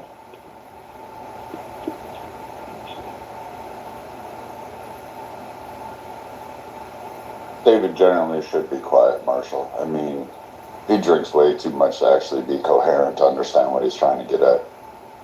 Hallelujah, amen. I mean, it's the one of... I think just gotta say the monarchy is when Americans turn around and talk about yeah, why is tyranny bad? Why is the king bad? Why didn't we stick with feudalism? What the fuck? I would be on the King of England. The King of England doesn't have an iota of fucking power. What the fuck are you talking about? That's not true. Okay, he has a fart-sized amount of power. That's not true. Yes, it is. Hold on. With all due respect. With all due respect, go to rehab. Hold on. The only thing the king can do is prorogue and convene parliament.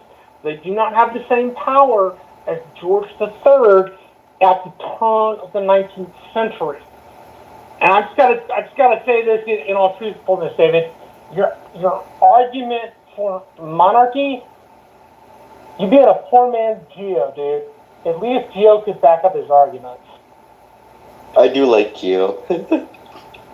Wait, but Marshall, if you got into a back and forth about have you heard of that? Why? City within Sorry, the city. one second, hold on. No, I'm responding directly Marshall, if you get to what Roya was saying. I don't know. I want to say the city within the city documentary on Netflix. It talks about that the king and the monarchy and royal family in Great Britain do have some sort of say in what happens actually in their country.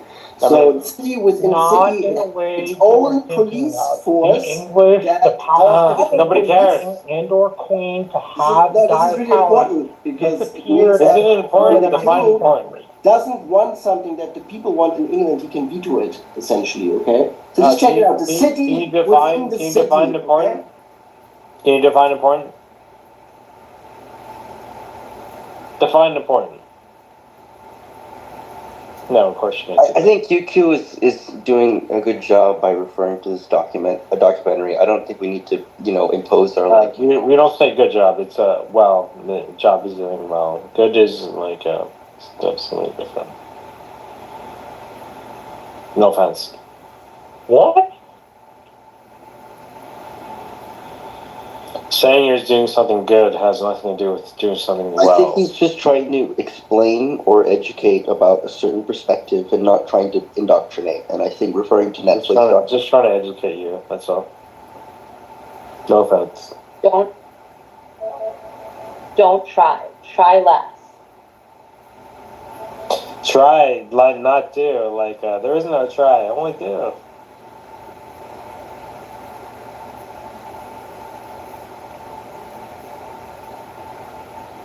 Roya, go on. I just was kind of amused by you referred to some... Were the goats? Like, donkeys? that kind of threw me off a bit, but please go on. I'm just saying that that's the reality of the situation in a country like Saudi Arabia. The citizenry, of course, not every government, if you want to be part of the global economic order, if you want to be part of the global, if you want to do trade, there's certain unilateral restrictions and standards in which the international community has about, how very thin, basic things that we view as civil nations worthy of, being part of the global economic order. But that transparency of free press and this and that doesn't stop. That's not necessarily like a guarantee of your freedoms. I mean, Saudi Arabia, for example. Wait, you were talking a bit about Iran earlier. Do you think that, I think a lot of the anti-monarchism was what led to this Islamism, right? I think it would be way better if Iran had a Shah. I'm a big fan of, Pahlavi, right? Like the crown prince.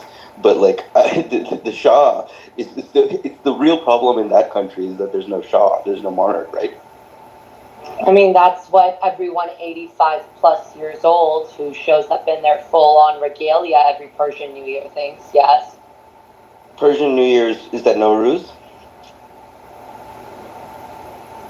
Anyway, yeah, I like your perspective, but it's so complicated if you analyze every single country sometimes. Okay, I was going to use another example. So, for example, in Saudi Arabia, the concept of rent exists. AKA, Marshall, I decree that every Tuesday from here on out, everyone must wear a pink hat and pasties over their left nipple. Okay?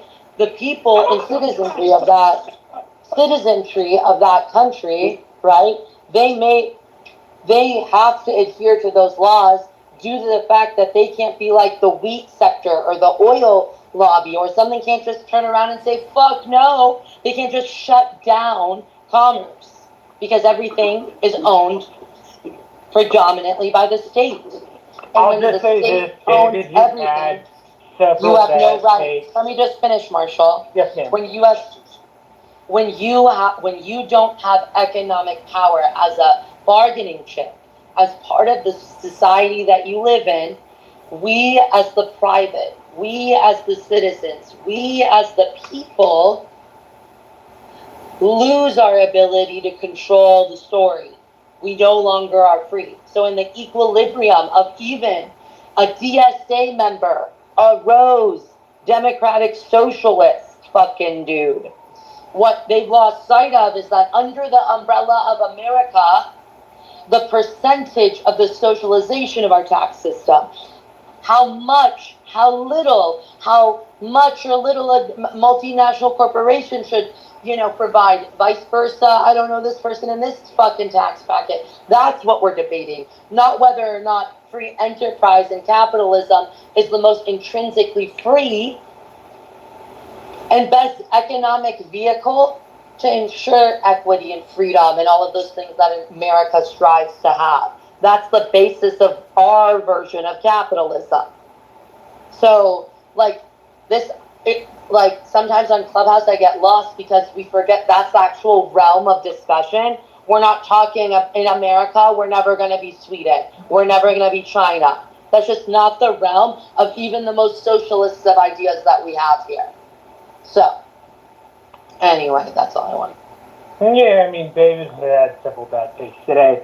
One of them was trying to make excuses for a dude who thought we should shoot people at the border regardless of how old they were, what they looked like, that we deport all these people on a mass deportation and somehow it wouldn't cost us trillions of dollars that we don't have, and that if they tried to come back, then we should use lethal force.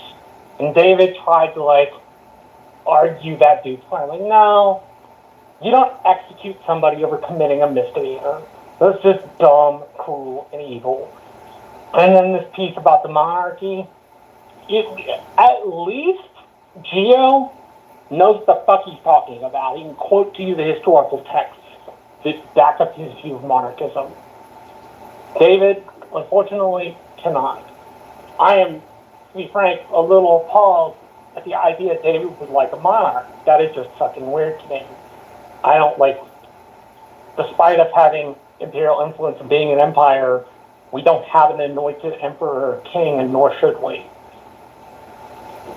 I like Gio on content, but rhetorically... Republicans are saying, I'm so sorry, but this is the type of Republicans who all of a sudden they don't see anything wrong, as if they totally forgot about McCarthyism and that we fucking slayed the Soviets fucking ass. We're America. We do not fuck with Putin. I mean, I don't understand what fucking upside down world I live in that a fucking this needs to stop. I mean, I'm sorry, that's one of the things that I just cannot grapple with, understand, and trust me, I'm Marshall, you know me, I'm never this strong about topics that, how I am, I'm very level-headed, but this is just one that I'm just sick of hearing, and it's always dicks fucking David Bobadilla, who's, living a lifestyle that less than 5% of human life is living. I mean, give me a fucking break. I'm sorry, Roya, but when you talked about covering up one nipple, you lost me in your whole argument. I can't go along with it. They should both be free. That's a pretty funny shit, Al. That's a good joke. And Marshall, if Trump tricks his way back into office, you will have an evil emperor again. So something. Did you get closer to your mic, man? You sounded really, really far away. I'm sorry. I said if Trump tricks his way into office again, you're going to have an evil emperor again. I don't think so. I think Trump could pose a danger towards the norms, but I think the idea that he'll all of a sudden become a dictator is not very practical.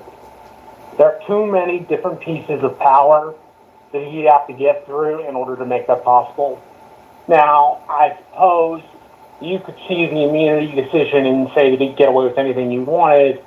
I have a hard time believing either bribery or execution would be covered as official acts by the President of the United States. I could be wrong. Totally got to be wrong, right? When people tell me he's going to be a dictator, the first question I ask is how? What's he going to do? What piece of power is he going to grab? What agency is he going to use? What piece of law will he use to do that? And it's not like there's no legitimate answer to that question. It's just the question I ask when I hear people talk about that. Okay, so I know several folks The charges against him in some of the courts that's currently happening, they're like being sort of kind of dropped. You know, it's because he swapped the judges. So the judges are now on his side, so he can pretty much do whatever he wants if they keep dropping it.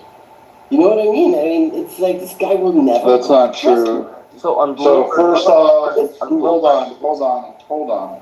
So first off, a lot of judges didn't agree with Trump's cases that he's brought forth, or the government, even under his administration, even though he put some of them in, and he come with there voted against it, or judged against it, whatever way you want to go through. Kavanaugh, another one.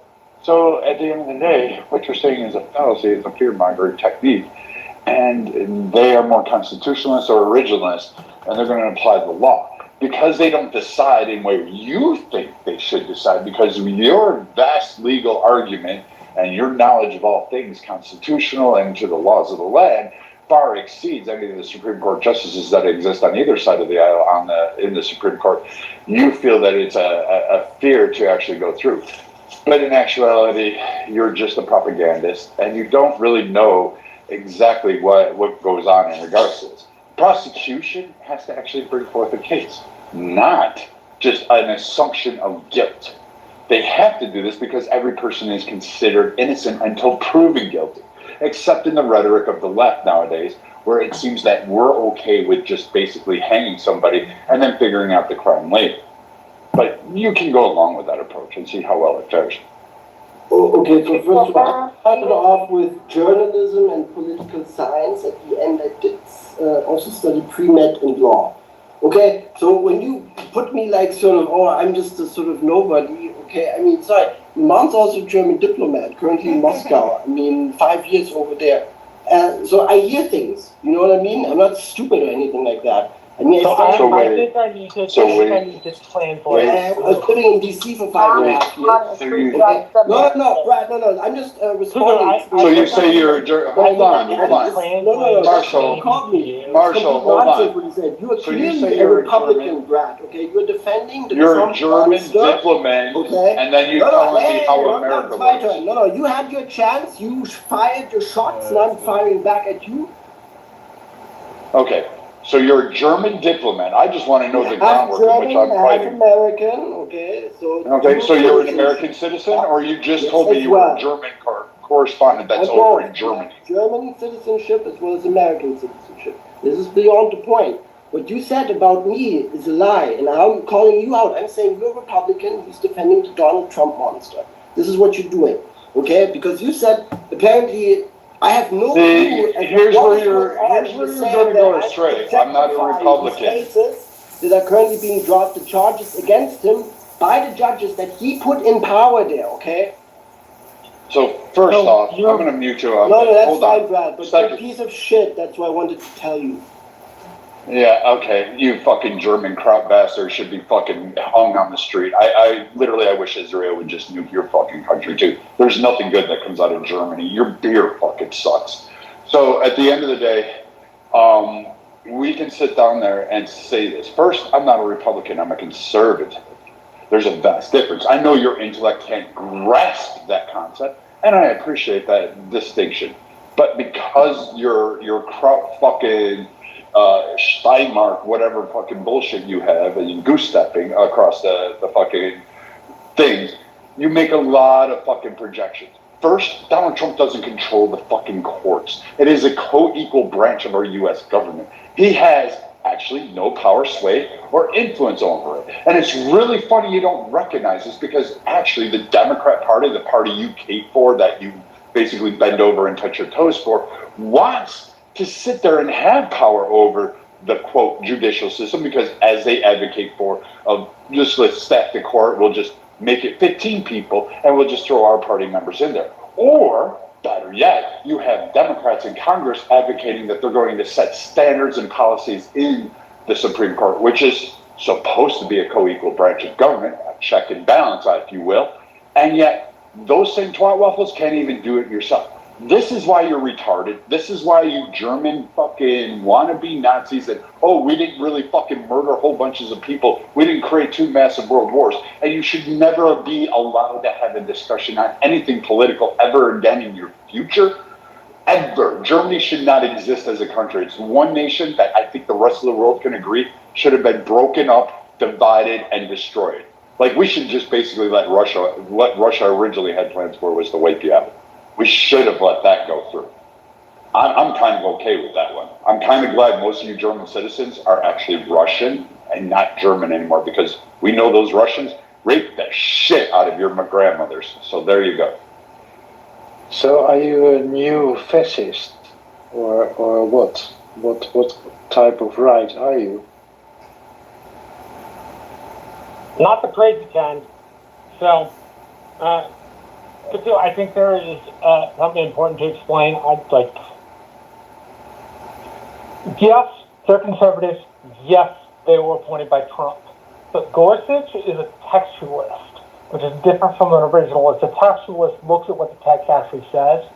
Gorsuch, who sided with Elena Kagan and Sotomayor, at least a third of the time since his appointment to bench. One big one was over transgender rights, whether they qualified under sexual discrimination.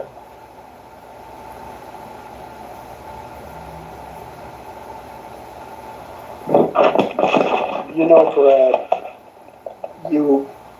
I think you were a little harsh on him. You have to remember that Germany now, because it's not getting Russian oil, it's going to be getting oil from Azerbaijan, the US, and other sources. They really are suffering through an energy crisis. And not only that, their push for green energy has failed. So they're going to be turning into a third world country very soon. So yeah, I mean, that was just, I don't know, that was just really mean of you. You're such a mean. Guys, how do you get these weird ideas about Germany? What is wrong with you?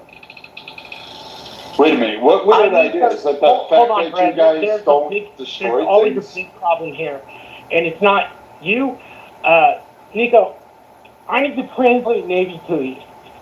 Navy means they don't have a lot of patience for shit, and it means they go over the top. So as a Navy man, the Navy man way of acting doesn't always translate, but he's a good dude, and I genuinely don't think he has anything against German people. He may think, some of the stuff that history was involved in is a little weird, but you have to be able to read Navy, and that's harsher, a little mean. I don't care. I mean, thank him for his service, but there's no way you can talk like this about people generations after things occurred. Germany has turned itself into a very modern, very democratic, freedom-loving country, discussing topics really thoroughly. I don't understand that you can have this attitude and think that you can judge the world like this.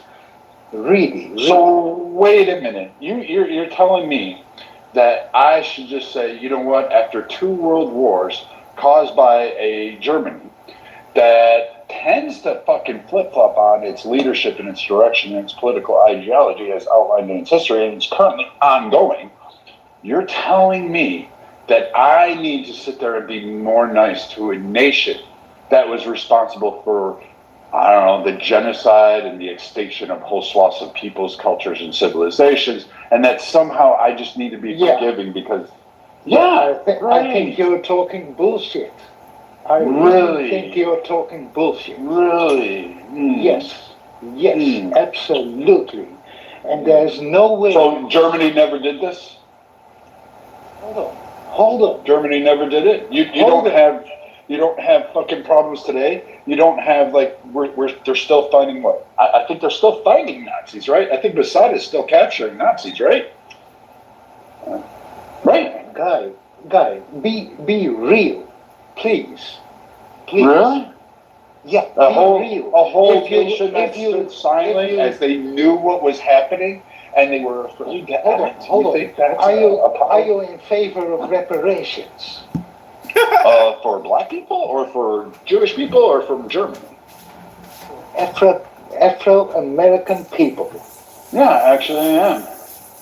Oh, good, because that is at least in consequence with what you say about I was Germany. just asking you about Germany. Germany has nothing to do with what the U.S. policies. We could talk about the horrific aspects of American history all day long. I'm all for it. America's done some atrocious things, but just to sit there and turn around and tell me, all right, but do you want me to judge you on mistakes that have been made in the past by the United States? Mistakes? So first off, I don't allow the U.S. to say it was mistakes for genociding Native Americans or doing any of the fucking twat waffle shit that they did. I sure as hell am not going to let Germans or people who recognize the motherland of Deutschland just sit there and say it's just a mistake. Okay, and no, you fuckers did that willingly. You did it willingly. And then you had France involved in it, which those guys got off scot-free. So, like, yeah, I don't have a lot of faith in your whole morality that exists in Europe because you guys bend and fold up like a hooker on a Saturday night. You guys are just there to be used, and whoever's the strongest is what you guys give to. Please, don't generalize. Europeans, Germans, Europeans, Europeans in general are one people for you. Look, if you simplify the world like this, I wish you a lot of luck, but you won't get anywhere to the cause of things. You will not understand anything about the world like this. Only really? I've been around the world. Power. I think, honestly, that's all you guys cave to. You cave to brutal power. You honestly, without the U.S. standing there, you would cave to Russia. You Germans, you would fucking drop to your knees and lick the ball sack of Putin and say how great and wonderful he is. Everybody in the world knows this. Like, you guys act like some fucking philosophical, we only want world peace. No, I do generalize, because that's your nation has a direct history of doing like this. Don't tell me what I can and can't do. You live under the auspices that I decided that you can be free. Literally, the American military decides how much freedom you actually do. How do you like them apples? We're your empire. We're your daddy. Bend over and take it, because guess what? Daddy's going to tell you what to do, and America does it all the fucking time. Really? How great is Germany doing right now? How great? Isn't it the U.S. Sending its supply of munitions? Isn't it sending its aid? Isn't it sending its fuel? Isn't it helping you out of an energy crisis? I believe so. Thank you. You're welcome, Junior. Now go back into your corner and cry in your sauerkraut. I don't fucking care. No, sorry. I don't care how rude you phrase your things. You are generalizing way too much. It doesn't help. It helps nothing except for you thinking that you're right. But that's the only thing it helps. Hello, this is Ekute. Bonjour. Bonjour, écoutez. Merci, bonjour à tous.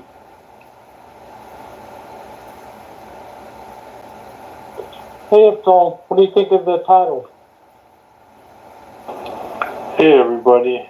Marshall, Brad, Andrew, Alan.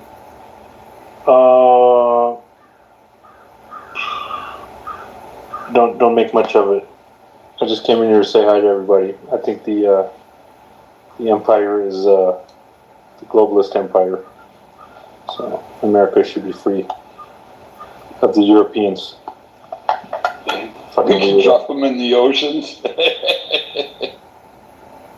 There are pawns. If we sneeze, they get the flu. If we decide they can exist, we allow them to. Yeah, no matter who wins, no matter who wins, it will be a strong military. Yeah. I mean, when has Germany really? What has Germany really contributed to anything significant? I've worked with their military. They're okay. They're nothing really special. They're not substantial. We I was don't under the ever want them to impression, be. Brad, that America provided a lot of their lift capacity, in particular for the super galaxies, in terms of like transporting machinery and. Yeah, that's why we have a huge military base over there to make sure that A, Germany doesn't do anything fucking retarded because they have a history of being retarded. And secondly, that we can ensure their protection so that they know that they exist under the very blanketed freedoms. Like everyone in Germany, you may think you're under the German government or the chancellor, you're actually under the United States. We determine how much your economic policies are going to be there. We can break you within a day. We can sabotage you. We could do a whole lot of things that you just couldn't recover from. We could turn you into Ukraine immediately, and you wouldn't have the ability to withstand it. That's how fucking much power the U.S. has. Yeah, and then well, Germany and Japan are really like the only good examples we have of what nation building post like an awful war brings out, right? Like the reconstruction of Germany and the Autobahn and stuff like that. You know, heavily United States, British funded in that way. As I understand it, in the EU, Germany makes all the money, and then France wants to spend it all. At least that's kind of how I understand it. And so the Germans get irritated with the French because the French want to spend all the money the Germans make. You guys need a few lectures on Europe before you For start what? discussing For this. what purpose would it bring? Like, we had to create a EU and back it to prevent you idiots from fighting each other. So there you go. There. We had to put you I don't under. need a lecture on Europe. If you want to like talk about Europe and Germany, I'm happy to do that. But I don't need a lecture from you any more than you need a lecture from me. Well, you lack information. If you like what information? Everything we said is true. Like again, we created the EU and backed the support of the EU to prevent you idiots from fighting. We allowed you to centralize a currency under the euro so that, again, you wouldn't have competition and misalignment, and that trade would facilitate a little bit better between you because you guys couldn't actually effectively work out trade deals that would actually benefit both parties or have that. So you had to be scolded like children and taught how to share.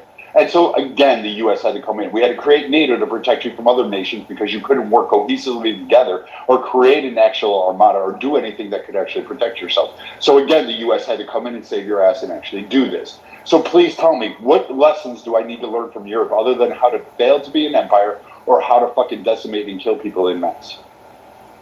Well, first of all, you could take the step that you oversee the 80 years afterwards and that you see what has developed instead of thinking about what your great-grandfather did and how... Actually, it was my grandfather. I'm older than you think. Yeah, your grandfather, that's okay. Listen, I really think that you should give a bit more value to your loyal partners in Europe that have been with you for all that time and have been loyal trading partners, intellectual partners, and defense partners as well. When America found it necessary after 9/11 to take up arms, we were with you. We were with you on 9/11 itself as Europeans. We helped you immediately with AWACS and I don't know what. We went with you into Afghanistan. We even were lured into Iraq. And we did it to help you guys. So please, don't only see your historic right of before 1945. Think a bit more advanced, please. So, again, the U.S. didn't need your small contribution. England would probably be the closest one that could go through, and you guys would have lost to France. Keep... Hey, I let you finish. You should shut up. Here, let me do what you did to Jewish people. You shut them up. So, again, I'm going to speak. I've lost all patience for this, fucking European... That's a little too much. No, it's not a little too much. It actually is spot on because, again, to Jewish people. I don't give a fuck. His nation did. So did France for that fucking matter. Brett, will you please so again, stop? No, I can so- help you. I can help you be this fucking Krautheimer. You should just sit down there. I don't really give a fuck about whatever European nation existentialism you have to offer me in some philosophical bent about morality. Because your nations have actually done far more horrific shit than the U.S. has actually done in comparison. But you guys like to say that we didn't really do this and you want to gloss over all this stuff and then you point to America bad. You're right, America's done a lot of fucking horrific shit. But you guys like to propel that shit globally and do it. You were an empire under Britain. It fucking did its thing. It still hasn't released countries under its belt. It still hasn't returned the resources or the rights or the business opportunities to those nations, but you haven't done that. Germany lost everything and should have. Germany should have been broken up and divided into part and parcels to other nations and never allowed to be created again. And the German people should have been scattered to the wind for their ignorance and their fucking compliance with a nation that allowed that kind of shit to go on and continue to go on. Not once, but twice. So now you want to sit there and give morality advice to the United States or people around the world when you actually exist under the economic freedoms that we provide you, the trade opportunities that we provide you, and the energy provisions that we give you and allow you. And you're going to sit there and cozy up to Russia prior to this because you had Merkel sit there and say Trump was a moron about a pipeline from existing from Russia. And you guys said, oh no, Trump's a fucking idiot and he's a fascist and all this stuff. And you were cozying right up along with Russia. And when that shit broke apart on you, he was right, you were wrong. And once again, the United States had to come bail your asses out. And we continue to do so for Europe for a long time. This is one of the bitches of Trump, is that we keep fucking spending money, protecting your asses, guaranteeing your shipping routes, making sure you have trade, making sure you are free from aggression from any other nation like Russia or China, and then you don't fucking actually contribute fuck all that is in any significant portion until recently.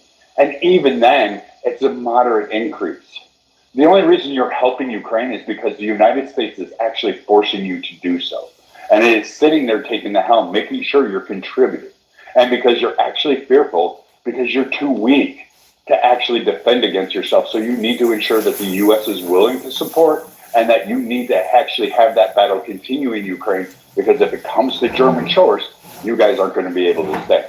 Not without a U.S. support, or definitely not without France or even fucking Poland. And you don't even have that kind of support. The only nation I won't make fun of is Poland, because they've actually pulled themselves up by the bootstraps after getting raped over by every European country and Russia multiple times throughout their history. And they've done it on their own. Finland too. Sweden's kind of gotten lucky, but that's just because of their territory.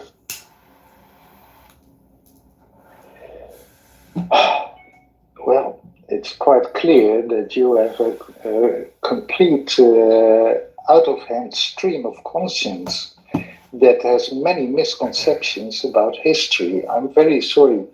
I agree that on the whole, we are protected by the United States. I also think that it's a fact that there's no country on earth that is profiting more of that than the United States itself. So don't think that it's only in the interest of us. It's in your own self-interest. And it's in